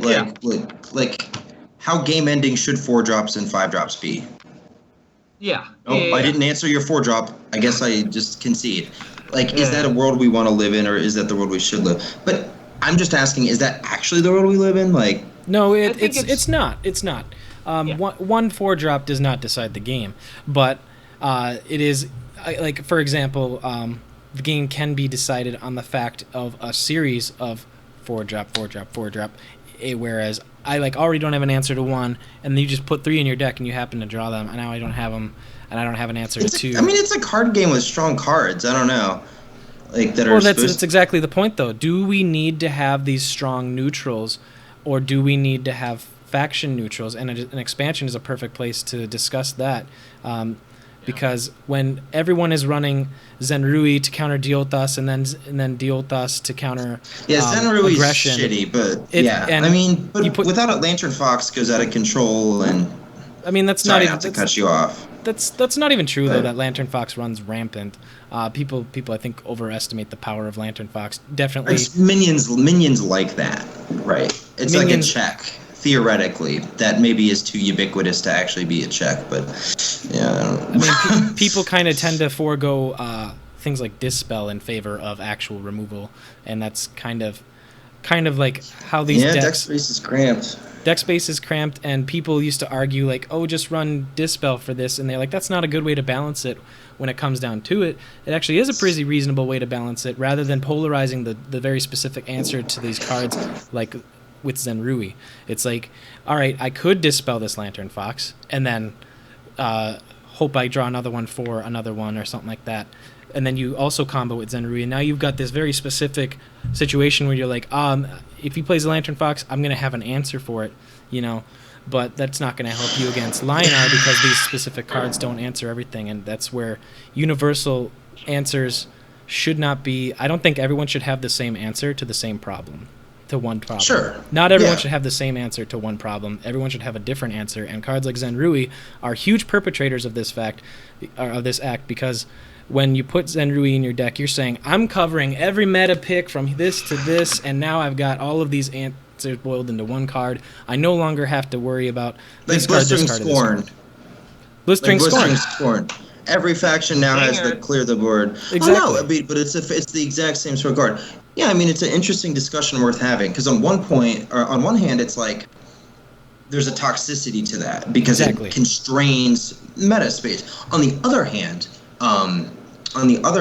though, like maybe you need that there. So like Abyssian, like sometimes they have the shitty removal and they need Tiger. Like remember when remember when Ritual Banishing and Dark Transformation were literally both garbage, and Night Sorrow Assassin and Saberspine Tiger were like each 3 of, just because that was like the removal. That was your removal. Really? So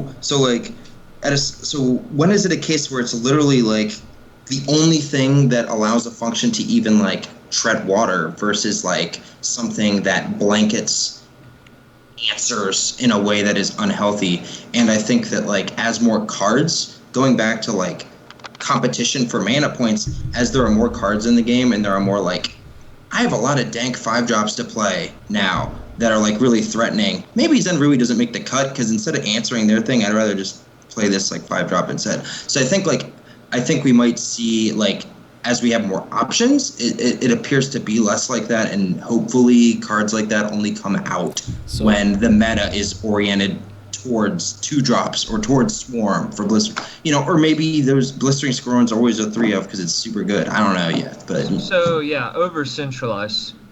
right, Yeah. sure. Scorn, I don't think will be as much of a perpetrator, just to talk about that card because it's new. I think people are excited about Scorn because it fills an already existing role in decks that don't have access to that. Right. So it's like, as a spell high player, not going to play it, right? But as a Venar player, you start playing this to counter Jax. Right. So. But you know what I was saying? Like, is that argument saying, reasonable at all? Like, I was just picking at your analogy and distracting from the useful discussion. Like, I think Duelyst is best. I think everyone can agree that Duelyst is almost always the most fun when you play value Duelyst.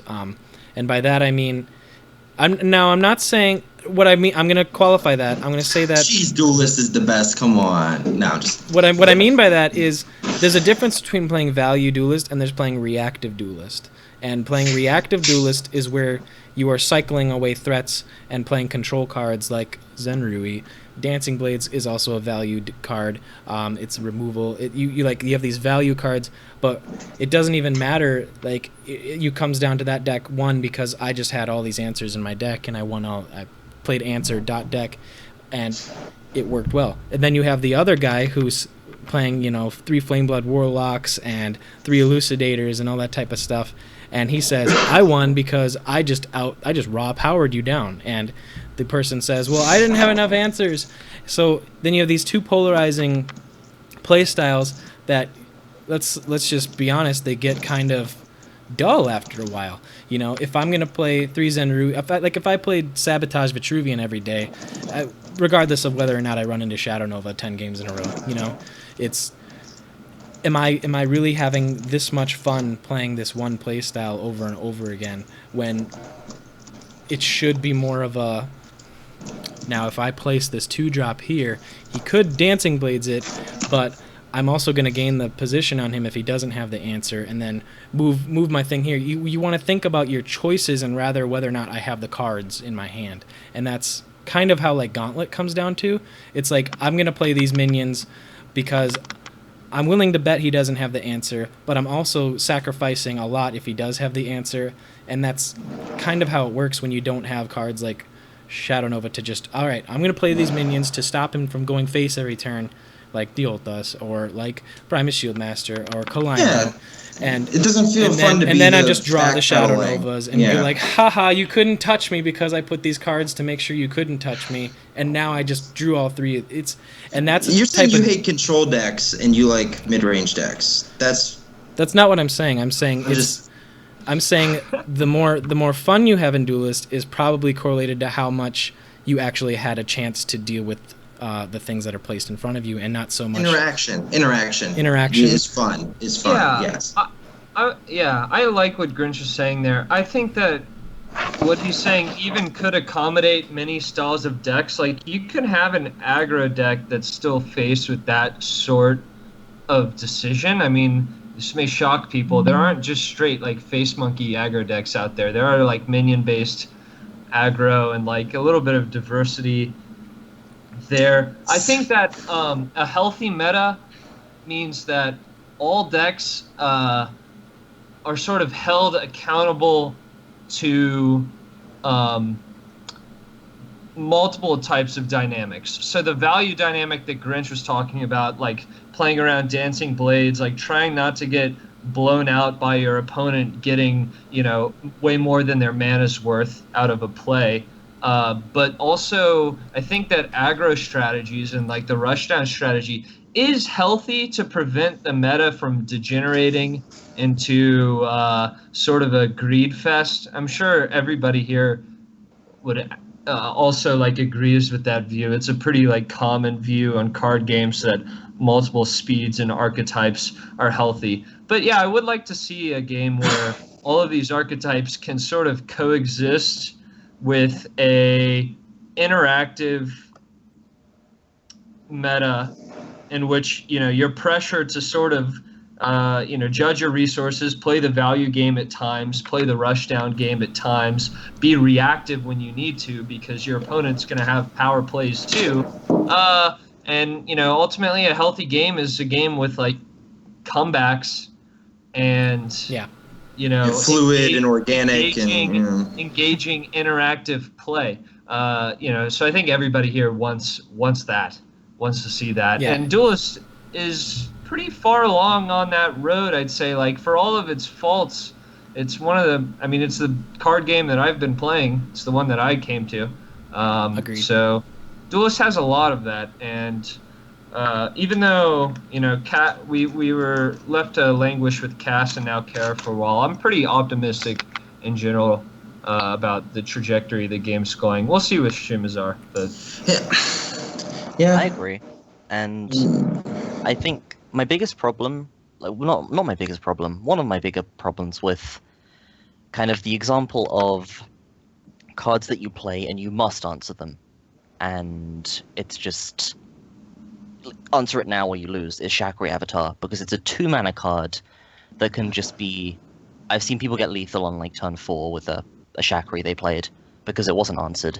So every deck has to play so reactively, and you cannot get away without playing a way to answer Shakri or a way to answer early threats like it's Shakri. not unconditional that Shakri kills you at turn 4. Right. Well, what I think he's trying to say is that very big snowball effects are undesirable. Yeah, early at the curve like that. But yeah, sure. There are a lot of ways to tailor your deck to not get blown out on turn 2. And one of the ways I listed was, for example, Dispel. If you run enough Dispel / removal in your deck to balance out this type of thing, or like for like natural selection is a very good thing. Like I've actually often held, like in that matchup in specific, I've actually, if there's multiple creatures on the board, I've often just foregone playing a minion and done something else, and just so I know I can get a natural selection off or something. So there are a lot of specific ways to play those types of matchups, as long as you're aware of them and build your deck around not getting blown out by, a Chakri Avatar. But I don't think Chakri Avatar is the best example of cards that run away with the game, much less than they are cards that can capitalize on your opponent's inability to answer them. Yeah. It was more of an example of, like, your opponent can play a Chakri Avatar, and you must answer it. There is no 2-mana threat that you can play that will rival that Chakri Avatar Ephemeral if you Shroud. just ignore it. Oh, Well, no, you have to play reactively to it. You have to answer the Chakri. You cannot say, oh, you played a Chakri? Well, I played a Crystal Cloaker, so, we're about even now. I mean, if they don't have any spells, you're up on them. If they don't, well, if they're probably not playing Chakri Avatar, they don't have Right. any spells. well, Right, So- but all I'm saying is that it's. I'm just pointing out that it's not intrinsically infinitely powerful. It just has infinite potential and can sometimes scale really fast. yeah, which is Yeah. like it's. I don't know if. I guess what I'm trying to find out is where does that fall on the scale of interactability as far as being forced to play reactively or having to react. It's not so much that, like, what I'm trying to say is, if you are forced to play reactively to this minion, is that really such a bad thing? Because otherwise, what should it be? I mean, what else are you going to play forced to be reactive to in that same deck? It's like those types of cards are good for the game in the sense that they have to be answered because minions are a central part of the game, and if you don't have to answer minions, and particularly ones that start off very, very weak and can grow big, what are you really playing for? I guess like minion. Well, I'd like to be able to remove the lower drops with my own minions and my face. I don't think, like, right now I'm playing what? There's 8 removal cards, yeah, I hear and you. I just like to be able to run fewer than 8 removal cards, and still be able to. So what are you running?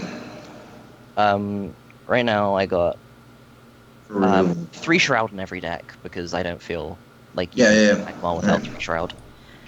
And then Egg-Morphs, and then as meta dictates, a mixture of Plasma Stormers, Metamorphosis, and Sunset Paragon. And Yeah, I then- mean, I don't know. I don't know if it's like a specific thing. I mean, I think we can all agree that sometimes Chakri Avatar becomes like a 15 whatever turn 3, and it feels bad, man, and we get dumpstered. And it's like that was a 2-drop. Shit. But like, I don't know if that's the average case or the extent to which No, like it definitely isn't my the fault average for case. not building my deck to like respond to specific weaknesses that it has with cards like that. Every time I've ever played Chakri, it gets answered turn 1. Exactly. So I don't know what you guys are talking Yeah, about. I mean, I don't even play a turn 1 unless I have Mana Vortex at least, so it doesn't Yeah, just bro. get killed by Tiger. Me neither. Just kidding. I do. I play behind me, man. You gotta have that dank MDS play next turn. But I think the point Sibon is trying to make, let me guess here, is that you don't want to be forced to have only answers in your hand turn 1. I don't want to Right play off a the deck bat. with up to. Yeah.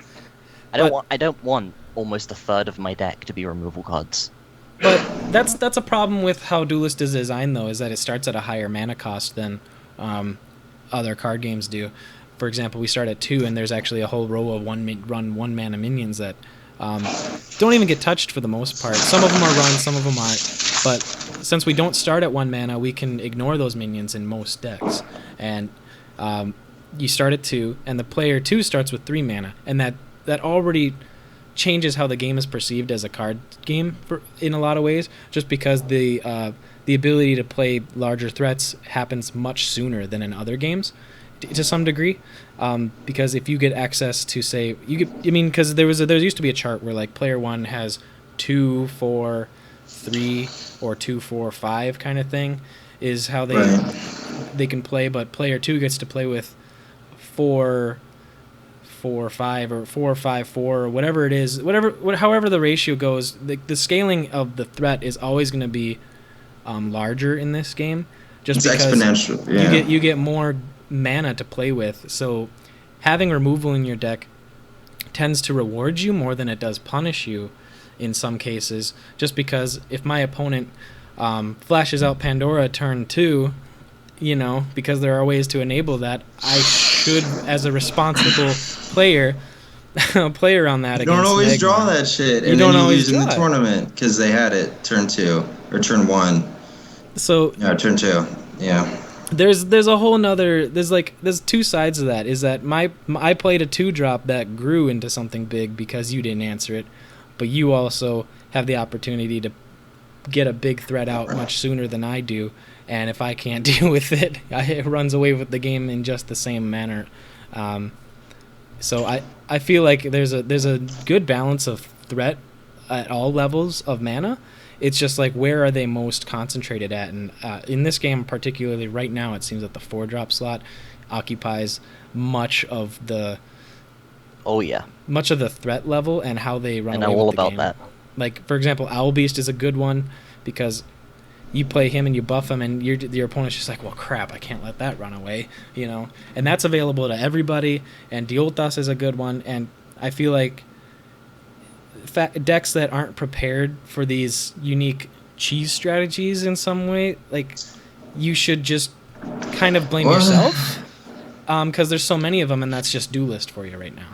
And Chakra Avatar is just one of many cards that are come out at a very early time in the game comparatively that can run away with it if you aren't prepared properly. When is it cheese though? Like, why? You know what I mean? Like, well, it's not so much. I'm more talking about like Owl Beast, Divine Bond kind of shenanigans is what I'm really. Because like, if that's actually a card which, if not answered, will screw your opponent up, then it's just like a good card. Yeah. And I don't know, like, I don't play Arcanist decks. Like, I think they're awesome, and I love alternate lines of strategy. Like, I wished Adjudicator was a stronger card because it makes spells cheaper. Like, that's the type of stuff I think Duelyst needs, But as far as the whole, like, what's the appropriate threat level? And, like Duelyst is a fast game that's supposed to feel, like, explosive when you play it. So I don't know to what extent, like it's wrong for Duelyst to have lots of different really strong 4-drops. What would be better, maybe, is if there were lots of really powerful options at every point in the mana curve, so that it didn't just feel like blah blah blah blah blah 4-drop.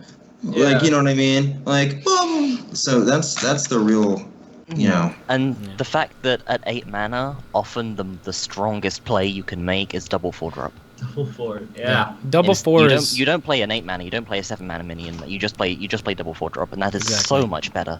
To get Egmorph every time, every 8 mana. Which is perfect. It's perfect if this game is... Earthsphere. So this runs into my next question that I want to briefly touch before we either go over these next cards or not, depending on what you guys want to do. But I just do want to touch on this, is Duelyst becoming more tempo-oriented? And that is directed at the fact that back when 1.61 came out, everyone suddenly thought the game was slowing down. That was a very commonly perceived notion that many people started building decks to curve out into 7 mana almost on the fly. Like, everyone was teching in red Sinjas and Pandoras just because they knew that they wouldn't have the cards to dump every turn because they didn't want to run out of cards. Well, now that we've had a few months to play with this one, the 1-card draw, it doesn't really feel like it did right at the beginning, because of Bloodborne spells and all that kind of stuff have enabled us to play decks that do have a lot of tempo. Like, for example, this Kara deck, it's basically tempo Kara. All she does is, it's her name, her game, and if you can't keep that tempo, you actually get milled by this card in specific, Hailstone Prison. So it's not necessarily the top deck that's going around. It's a very, very, very strong contender for the top deck, I think. Whatever this very specific list is that's top deck may or may not contain Hailstone Prison, but it is a strategy that's unique to Kara right now comparatively to everyone else, because she gets to play all those low curve minions and buff them up and make them nice and very palatable. So I don't know if would you say that Duelyst as a whole, on the whole, is becoming more tempo oriented because we see value decks and controlled decks kind of getting surmounted by this tempo strategy, or do you think that it's just kind of it's what's popular right now and Duelyst is still what it was? Well, it wasn't what it was, but do you think it's still just as diverse, or can be just as engaging at all levels of the mana, or do you always need to be playing these tempo decks? I think the Songhai is kind of living proof that it's not all about tempo, because Songhai doesn't necessarily care about tempo, and is arguably one of the strongest factions right now. Whereas, Kara, Magma, Lionar, they're all about tempo, unless you're playing like a cheesy aggro version. But Songhai and to a lesser extent, Cassava are less about tempo and more about Songhai spells and face damage, and Cassava waiting until she can play her big 7-mana threats. But for most factions, I think tempo is playing a bigger part than it used to. I'd agree. I enjoyed the shot at Cranky with Jeez, dude, I've been working on aggro Songhai this week. Like last night at 2 in the morning, I was tinkering with aggro Kalios, man. Why you gotta? Tonight at 3 in the morning, I was talking to 3 randos about Duelyst. Hey man, I'm not a rando. I'm Winter Muse. Actually, Cranky Panda. Sorry. Turn Pando number one. Turn North Panda America. 01, Right. fam. but Toxic Panda. Oh, hold on. Were you saying tempo is stronger strategy than it was like in the prior the rest of one draw Duelyst, or even in 2-draw Duelyst tempo wasn't as good as it is now? So what I'm saying is that playing these tempo styles where the latest. Is it the direction that Duelyst is going to start going in across the board? Because other factions can make tempo work. They can. They haven't yet, but they definitely can, because they're utilizing neutral card draw, and there are a lot of ways to make these neutral card draw options available, and you just run lower curves and blah blah blah. Like for example, Killing Edge is a huge like curve skipper, I want to say, because it adds 4 damage for 3 mana, which is marginally much more efficient than a lot of cards. And if you play like Divination Riva or Divination decks that they're not, I'm not saying the most consistent, but they're definitely tempo oriented, you can play a lot of these tempo Songhai decks with Killing Edge, and suddenly you turn this crappy minion into a big minion. It's much the same as Kara in a sense, because you also have tools to out-of-hand damage that are in the deck, in the faction already. So there's not only is Songhai able to play these tempo-oriented decks, and I'm not saying that that's the next step for them. I'm saying that when you have Kara showing off how good tempo can be in their faction, do you think that is the correct direction for other factions to take, as far as to be top contenders for this? If are the tools in Duelyst as they stand such that the in the world where all the decks are optimized, whether or not everything is totally solved, whether or not we live in that world, like, are the tools in Duelyst predisposed such that the tempo decks are just objectively the best decks possible? I don't know. I think that it's I think defining tempo can be like done in slightly different ways for each factions. I also don't know if like. Yeah, and that's not the goal here to debate. No, I know. I'm just saying, instance, like Abyssian, right? Like is Spectral Blade, Grasp of Agony, Lore, like you can do some really swingy like plays, like that like go up curve, right? And also like put a creature down, right? For like big tempo. The most oppressive card in the game, dude. Darkfire Sacrifice. best card 2016. It's kind of a tempo play. Oh yeah. I mean, Vorpal Reaver turn 2 is kind of like fast. Pretty strong. It's like a little fast. But yeah, no, but I mean, they run into so I think like consistently, I don't know that like I've been messing around with the like Abyssian decks that are trying to do that with like like stuff I was just talking about with like lore master and lore. Like you play a threat, I just like have a lore in my hand, I throw it away, and I get it back later when I need it. Like, and I keep doing that over and over, and then you're just dead before your threats get back to me. Like, it just doesn't feel consistent enough, right? Right. Like, so, but Kara tempo is like very consistent. Right. And so, like, but that's a deck that took 3 months to refine. Right. Maybe to the surface. abyss hasn't been optimized. So that's why I'm saying. Do you feel that is it worth exploring these other options to comparatively out-tempo your opponent with a different faction? Yeah. I'm not saying every faction has the same. Right now, you have to. I think that's the way you have to be honest, because there are things like Blood Tear and Maw, and if you try, there just aren't enough defensive tools. Like Emerald Rejuvenator, it just isn't good enough to be the answer to like strategies that are tempo-oriented, right? Mm-hmm. So like you have to go for the, I think, more like dominating approach. Insofar as like Cassava can like run away and kite and things like that, but like ultimately that has been shown to be inferior to a like overwhelming tempo strategy. Like, does that mean that there isn't a defensive deck capable of like resisting that sort of approach? I honestly don't feel like the tools are there. So. Okay, that's fair. Anyone else? Anyone else have anything to say on that? I think we should get closer to finish our final points. Sure. Yeah. I don't think I said much, but a lot of good points were already raised on this. I feel like there are a lot of questions wrapped up in your initial statement. Tempo is definitely a big part of the game now, right? And people didn't think it was going to be, and that's one of the things that you probed at initially. Tempo is huge. People discovered this Kara deck. It's Tempo Vinar again in a different form. I'm not sure if Tempo is the optimum for every faction or the optimum for the game. I don't know. I could go on like reiterating Winner's points, or I think that this discussion could also go on like infinitely long. Yeah. So maybe we just want to move on. Obviously, tempo is like a very like real and alive and kicking. Yeah, it's alive and kicking in the Duelyst meta. I don't think that everything needs to degenerate to a maximally tempo deck, but does every deck need to be able to make some tempo plays? Right now, certainly.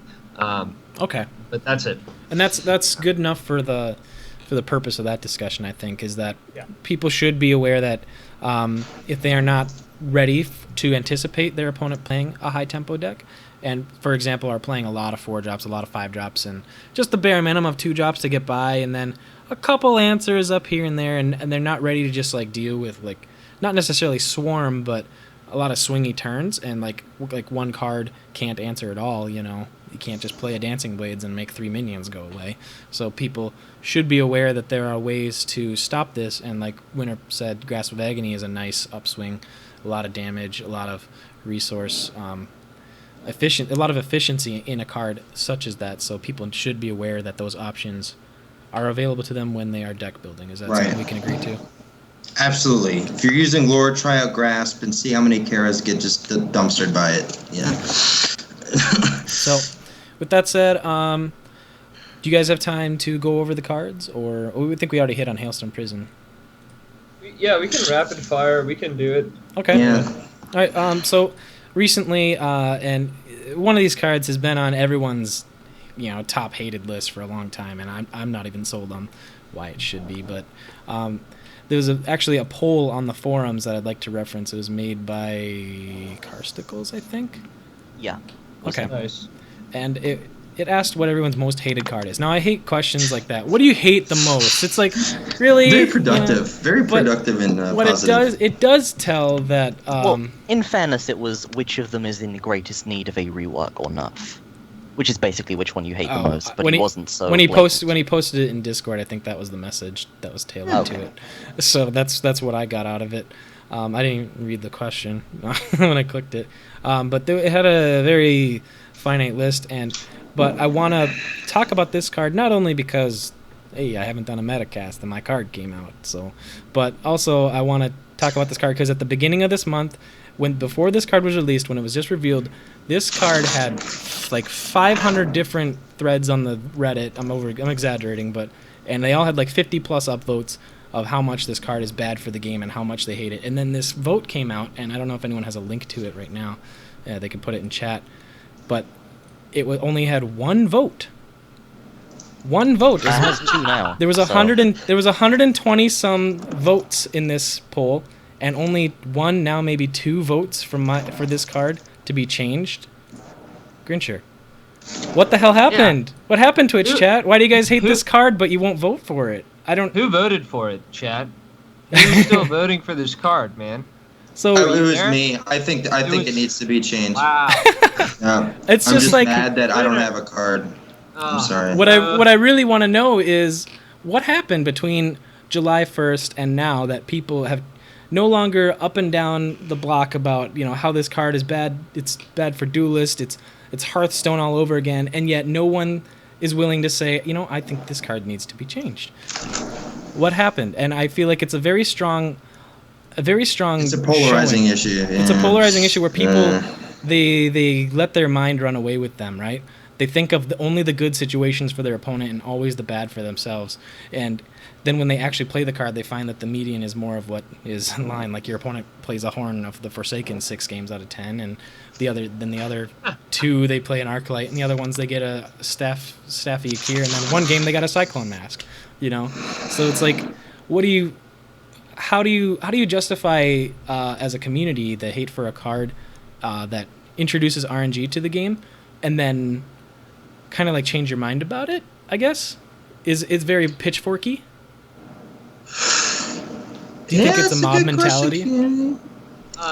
Well, like Winter said before, I think people might have a tendency to overreact about card games. Mm-hmm. It's crazy.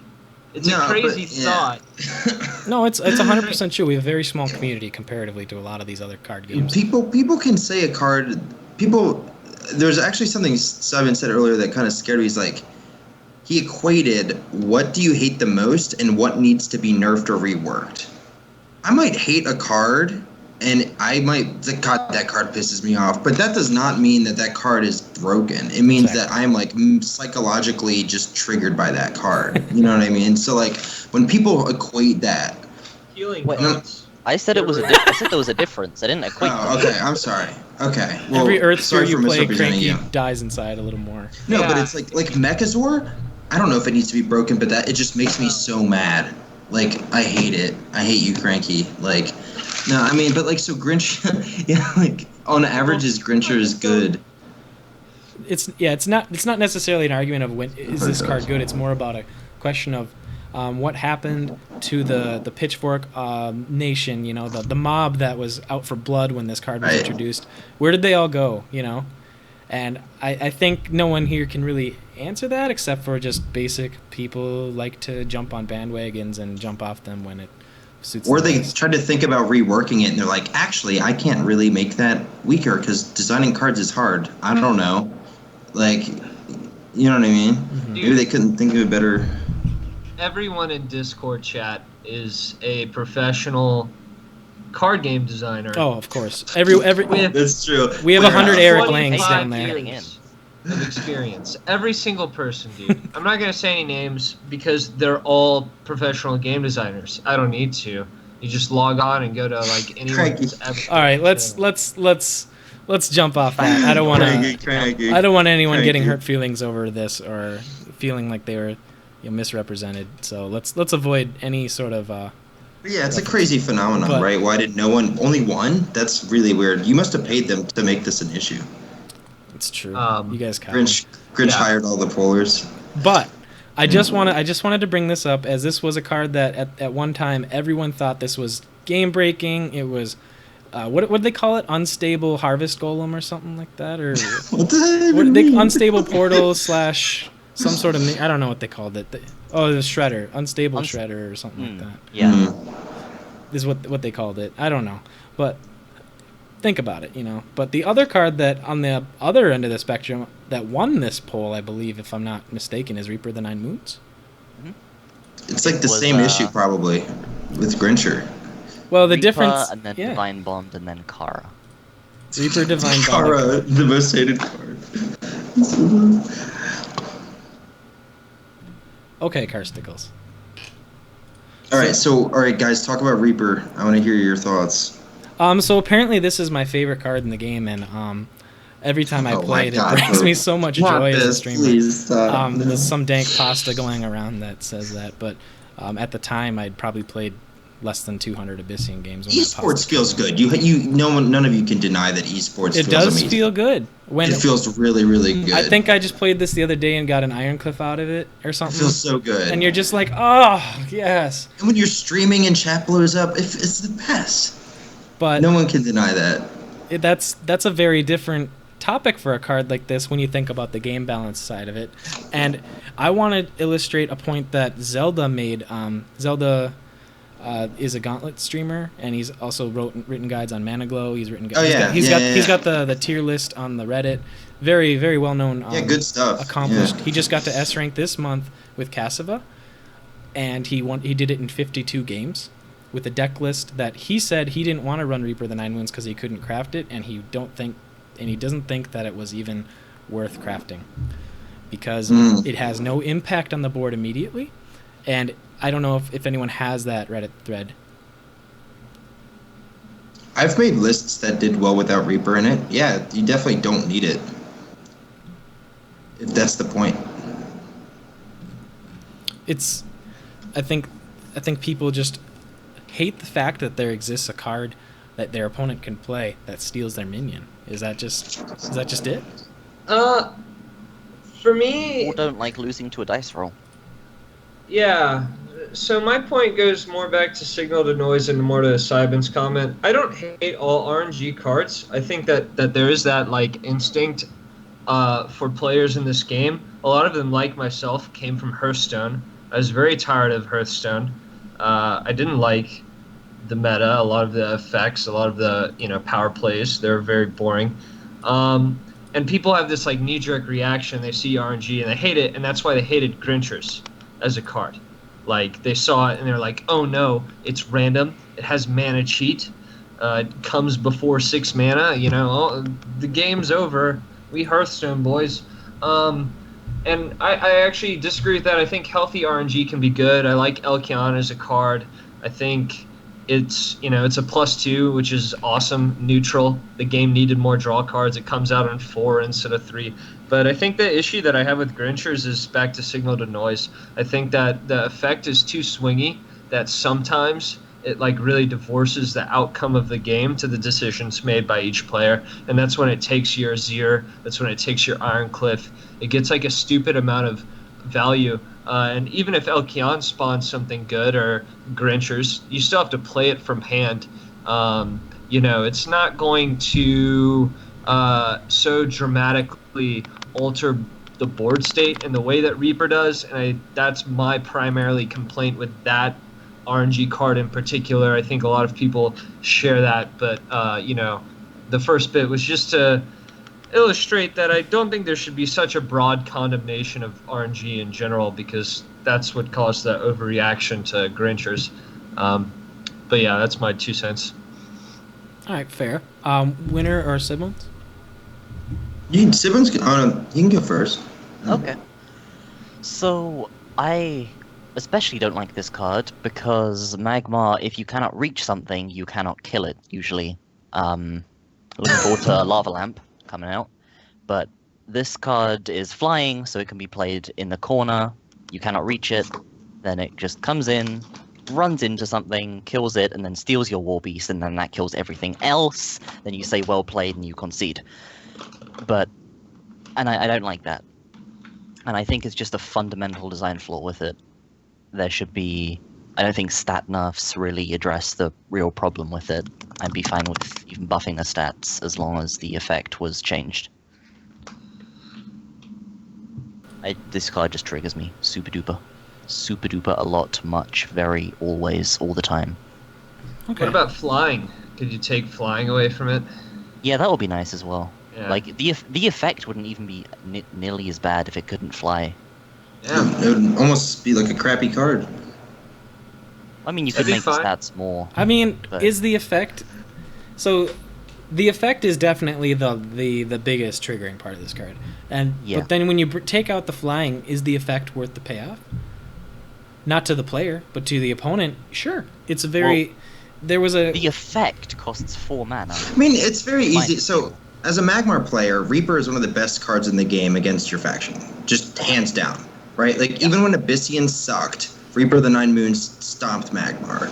Because it took all, like, every Magmar minion is like, I'm a greedy giant lizard, and I'm just waiting to trigger my owner when I get stolen with Reaper of the Nine Moons, right? Like, control decks, like, it used to only be a tech against control decks, right? It was not the ubiquitous god tier OP card that it is today. Something changed when it went to one card draw. Like, what was it? There, right? Yeah. Maybe it was just you get 2 cards for the price of 1. You get the Reaper of the Nine Moons, and then it dies, and then you get another card, but you only played 1 card from your hand. Yeah, I think you could be a lot more frivolous with your like hard unconditional removal back into draw. Like, you know, Hailstone Prison, right? 3 of in every Venar deck, and we didn't have Kara, we didn't use Blazehound or anything like that. Yeah, and the games were way longer. They went to 9 mana, and everybody had 3 Rejuvenator, so the RNG effects were a little bit mitigated by that. And cards that didn't do things when they hit the board were generally, like, bad, right? Yeah. And Reaper's Opponent very, plays a Jaxi, very, very just slow. Chromatic it. Just Yeah. remove, Well, play yeah, everything. every time. Just to actually add my 2 cents so we can go on, because I think Grinch is trying to wrap it up. I can go over on. time. I just... Okay. Everyone told me they only had 2.5 hours, and we're almost 4 hours in now, so I was I trying to have a life, be considerate. I lied. Cranky would be playing Duelyst right now. Like, it's I'm not 10:30. playing Duelyst. I'm saying you would be right now if you weren't here. All right. Yeah, So maybe. if we got time... but hold on. What I was just gonna say was that, like, the variance is what triggers people, right? It's the fact that your Grandmaster's Ear gets stolen, or your Mecantor Warbeast gets stolen. It's when the card does the way above expected value stuff that people get mad about it. And it's not even that it does it on average, it's that it can do it, right?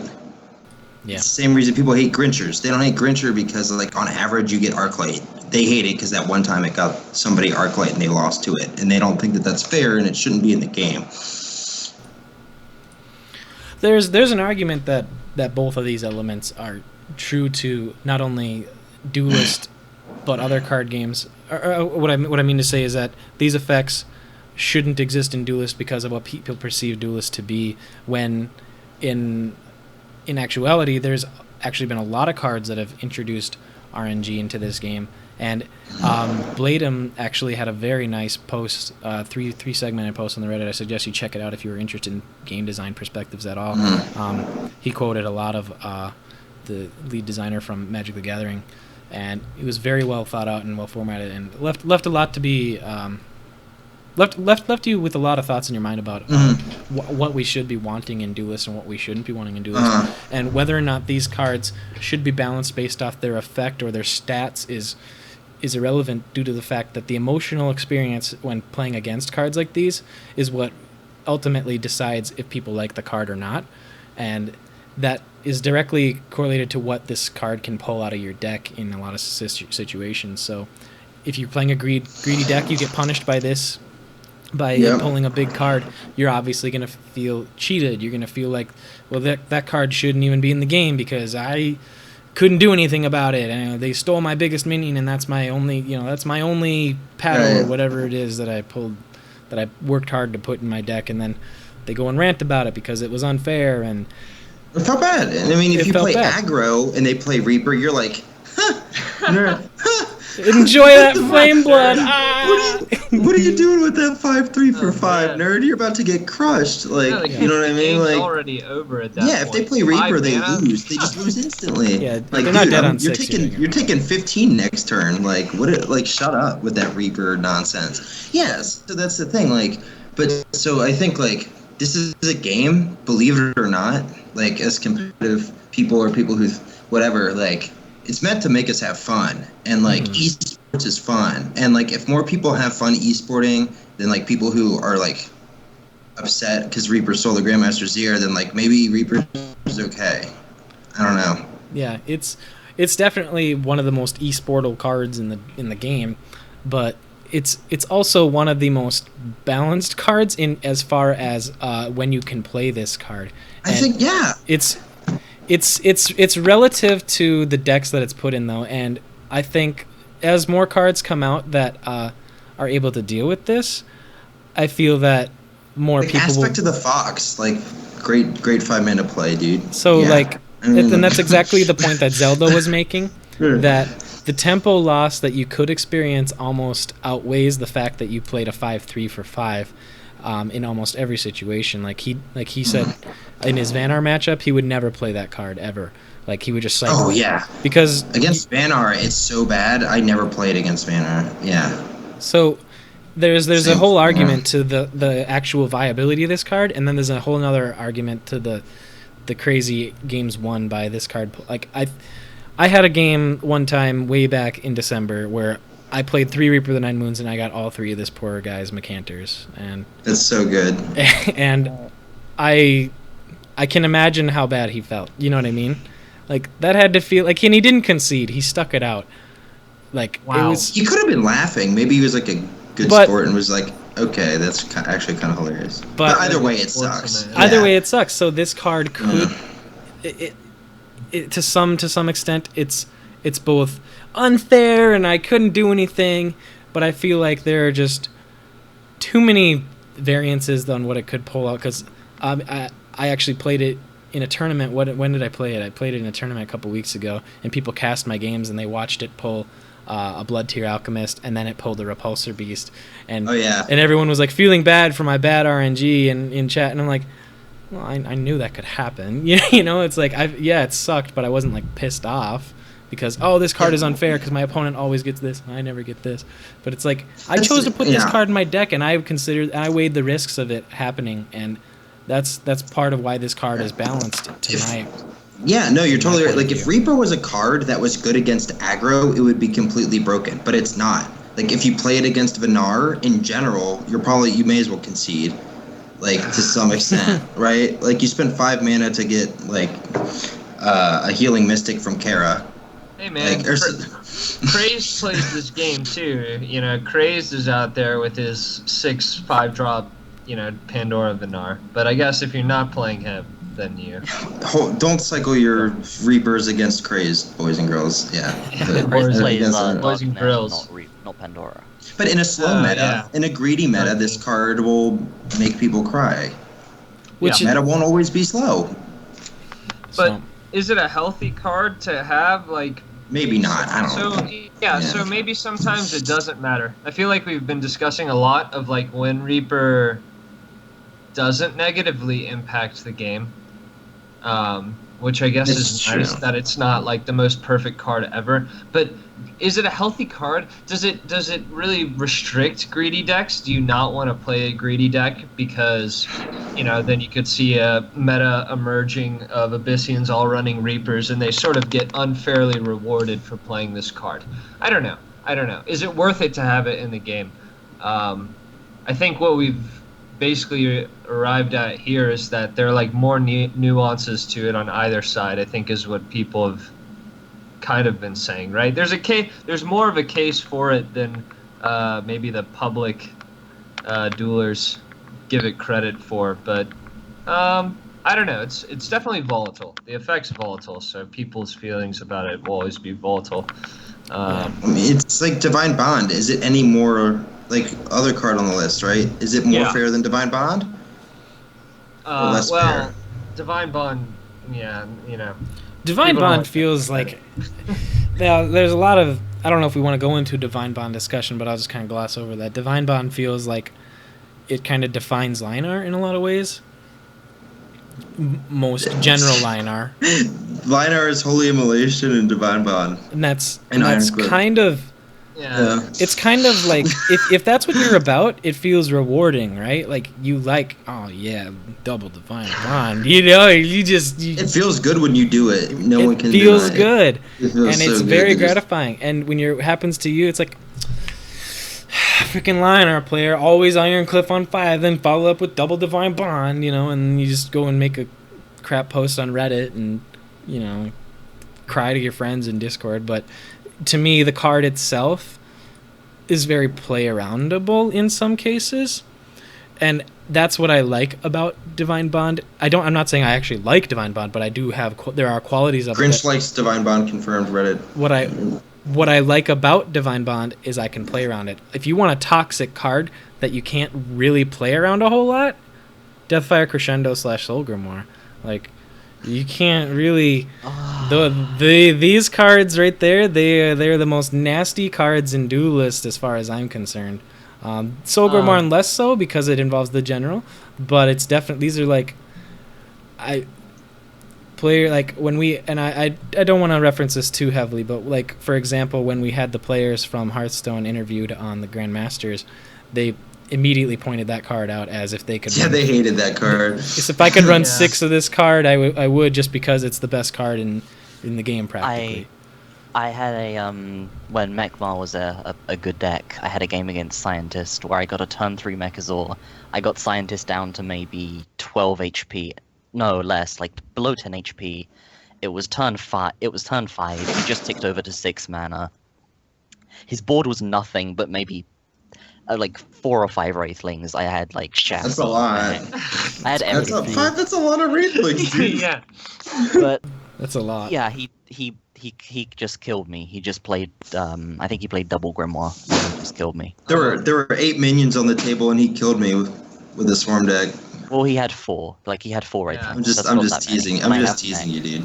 The point is that these cards tend to capitalize on what shouldn't be such a great threat, and you can't really say, like, you almost can't take those risks where, like, all right, he can't have it, and I'm just gonna do this, and he shouldn't be able to kill me from here. I deserve to win.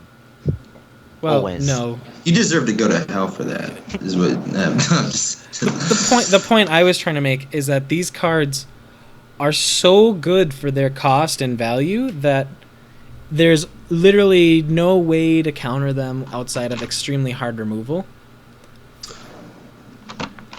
And that's. I don't know if that's true or not, though. Like, lore, any removal for Ironcliff that's hard, like Egmorph. Well, I was talking about DFC in specific. That these types of cards reward an overinvestment. Like you say, all right, you can't answer my 50 cards. Here you go. You die. And that's the tactic of the deck. It's a fun deck to play when you get it off, and it's rewarding because you said, I'm going to play a bunch of weenies, and then I'm going to make it good. It's an all-in deck, which is fine from certain standpoints. But to me, the card itself is so much more of a. It's such a toxic card as far as how decks should be played around, rather than Divine Bond, where it's like, I can see that threat right there. You know what I mean? In Duelyst, there's not enough time to like wait. For me, I'm not the smartest player. I can't count really fast, so whenever I say, oh, it's an Addy, I always love to reference Addy because he's the best Swarm player, I'd have to say. Nothing against Winner. I think Addy. Oh, no. Addy's that's all he plays. I admire him greatly for that, and I always love to say, oh, it's like whenever we had a daily challenge with the Wraithlings, I was like, oh, it's an Addy daily, and it was just like, because like I can't do this math, it's like, but he's very good at that, and that's a nice quality to have as a player with this type of deck. But it's super difficult. It's super constraining as a player to play around these types of effects all the time against a deck. It's like, he's 3 Wraithlings. Yeah, I mean, but like, I admire the way Addy plays 7 Blood Moons. I think that's really separates him from the other Stormbeast players. He's very good at drawing Blood Moon every time. Watch his replays. He has a Blood Moon in his opening hand every game. That's true. Every game.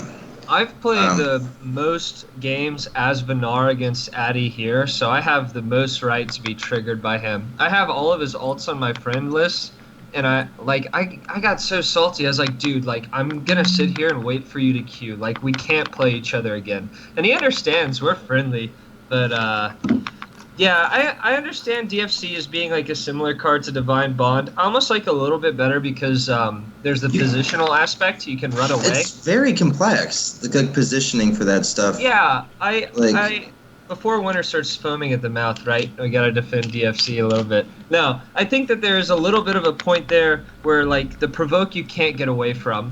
Wraithlings, like you can do something about your positioning relative to some of them, and hopefully with like blistering scorn and stuff. I think the big issue is swarm. The reason DFC can feel really toxic right now is because there aren't that many answers for swarm in the game.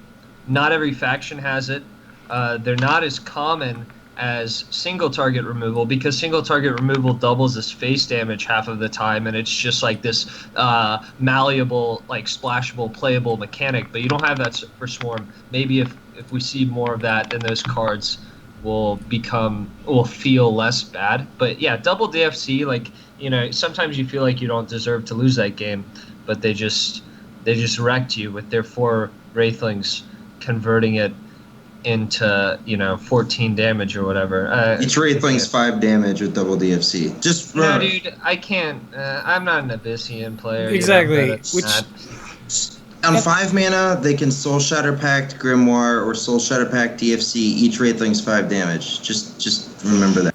I'm just saying that it's a lot of damage. There's a type of deck building that goes into these types of decks that could be punished by certain other decks, but just because that possible punish exists or that playstyle against these types of decks exists doesn't mean that these decks are otherwise justified in current Duelyst, just because as far as the board goes, it's very involved, and like you said, it's the positional to play against Swarm is if you can have a consistent win rate against Swarm decks, you have for example, a deck that was made by Lanadil Rage or Addy or Winner or whoever has such an evolved understanding of the nuances of a Swarm deck. If you can have a large win rate against those types of decks, props to you, because the intricacies of those matchups are such that not only do you have to draw the AoE, you have to know when it's right to run away, when it's right to pressure, and how much reach you can actually have against a deck that could potentially go like the infinite protection. It's the fact that they get rewarded for all-inning on this Swarm strategy to such a degree that it's almost unplay-aroundable in certain aspects. For example, the Perfect Protect, the Perfect Protect Blood Moon Priestess, that type of crap ignores You know why you feel that way, though? The only people who play Swarm right now are generally people who are good enough at it to make you feel like you can't do anything about it. Not because anybody who plays Swarm wouldn't just throw all their Wraithlings up front and get it, right? Because you need to set up for a Perfect Protect turn. You can't just spam Wraithlings in the middle of the map. Well, you're just going to kill. Your opponent's just going to punch them. You know what I mean? So it also comes down to getting lucky against answers. Go ahead. Oh, I was just gonna say, there are, right, but what about Wraithling Swarm, Gloom Chaser opening into Perfect Protect? I mean, how hard, if you're player 2 and you have Wraithling Swarm, Gloom Chaser, and then you have Blood Moon the next turn, there are, I hate that it blocks itself off. Blood Moon Priestess makes me feel bad. It is, it's the card, that is one of the cards that I hate the most, but I've never really called it OP. I think the fact that it can block itself off is kind of stupid, but maybe the more cards we see, the less that'll be an unanswerable issue in some cases. The card makes me feel bad. I think it is...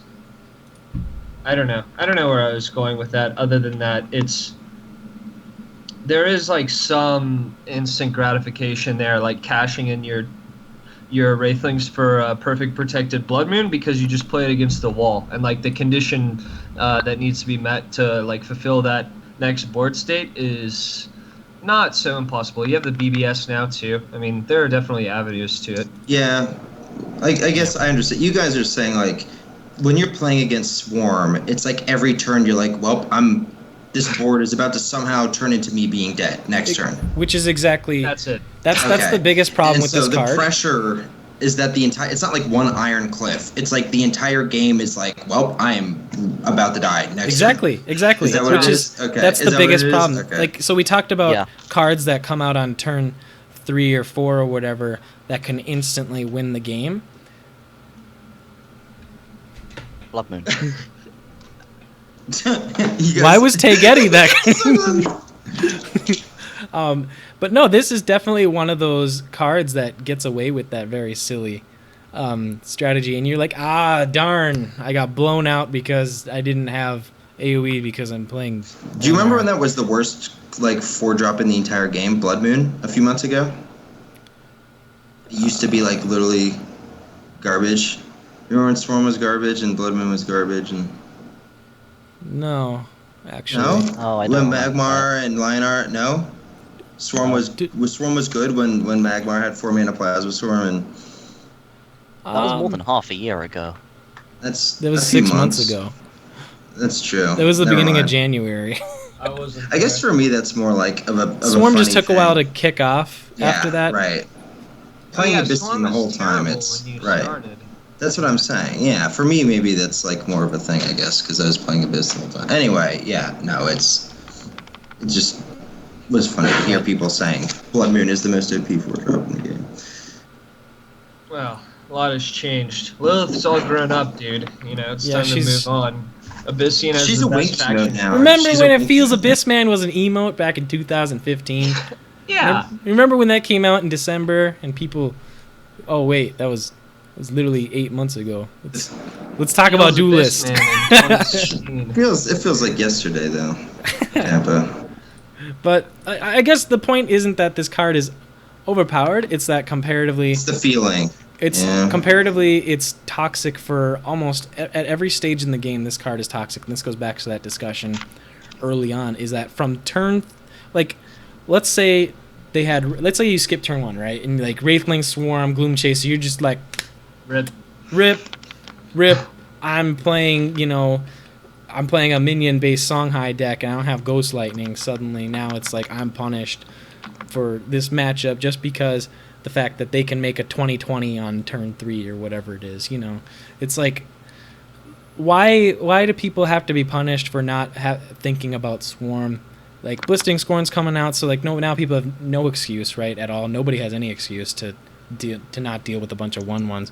But it feels like this type of oppression from this type of deck has largely been a very feels bad matchup, no matter who you are, as long as you don't have immediate answers to every 1/1. You know what I mean? And that's kind of how I guess it just sums up the whole archetype. Is that, and the same goes for like Wall Vanar to some degree, and Jack's True Sight Vanar. It used to be the same thing with Jack's True Sight Vitruvian. Is anytime they have a bunch of minions and then they play one card and kill me because they had a bunch of minions, it feels bad in Duelyst because I didn't have the proper setup for it. Like, and that's, I guess that this card is just one of the biggest perpetrators and is receiving a lot of, or has always been the target of a lot of ire, I guess, for people that hate having to always play around this silly card from turn 1 till turn 300. Unless you have Tempest, and then you don't, and then you just win. Well, Blood Moon Priestess doesn't die to Tempest. No, It's I 2016. know. I guess no. All I'm saying is, the Wraithling Storm Gloom. Sometimes you have the whole takeaway, I think, from all of these cards, Divine Bond, Blood Moon, and Deathfire Crescendo, whatever, is that it feels bad, man, when they do something and you see what you need to do to not die and you can't do it and you die because they have it, right? Yeah. Or when you can't affect the outcome, whether it's because you didn't have the answer or because... Yeah, it's the powerlessness that drives people crazy. And Blood Moon can create that. Reaper of the Nine Moons and, Yeah, Yeah. it feels bad, man. I don't know how toxic it is. It's not up there with my most list of toxic cards, but some people do complain about its design. Like, maybe in the future it'll be problematic, or maybe in the future we'll have enough answers that, every card in your deck is so flexible that there's more counterplay when you see Blood Moon. It's not on my Sorry. Oh, I was just gonna say it's not on my list of priorities right now. I think we just got into it in a discussion of Snowball and like Feels Bad Man, Mm-hmm. which is when I think of those two words, I think of Blood Moon. So, Yeah. My Yeah. list of cards that I want changed is titled "Cards that are almost as bad as Blood Moon Priestess." Damn. Ooh. Coming from the Run Magmar Plasma player. Storm. Run What? Plasma Storm. Yeah, bro. Sure, You he literally does. have a card that You have the best annihilates- answer to I'm that not one. saying I don't run Plasma Storm. I still hate Blood Moon. Okay, Simon. Well, all right. So, I guess what this discussion kind of devolved into was toxic cards and like for the Divine Bond and what makes us feel bad and why this card Right. needs a redesign. And it came from Grincher and Reaper of the Nine Moons, and now we're on Deathfire Crescendo. There are a lot of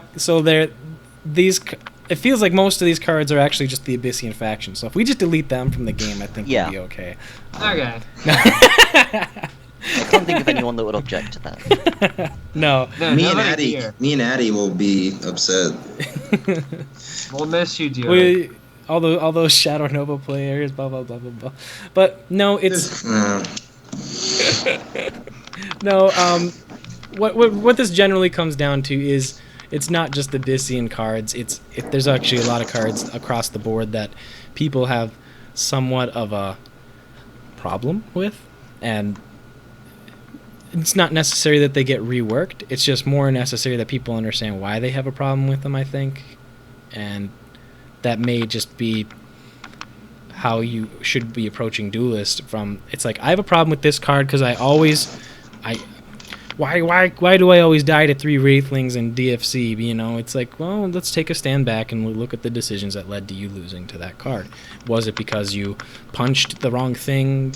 You know? Right. So, like, you can always understand these types of cards when you look at how you lost to it. But then, on the flip side, they also have an aspect to them that Cranky hit on that has a feeling of powerlessness, and you got blown out by it because there was no correct decision to make. They just happened to play the 3rd Wraithling Swarm, and you lost your 4-drop or whatever. Yeah. You know what I mean? So, like, Third anything, really. Like, well, it's not just that. It's just, and then the Bloodborne spell, and this card just happens to kill me because I can only kill sometimes two you or 3 lose the video Wraithlings. games sometimes. Yeah. Oh, Yeah. that's kind of a weird take on that.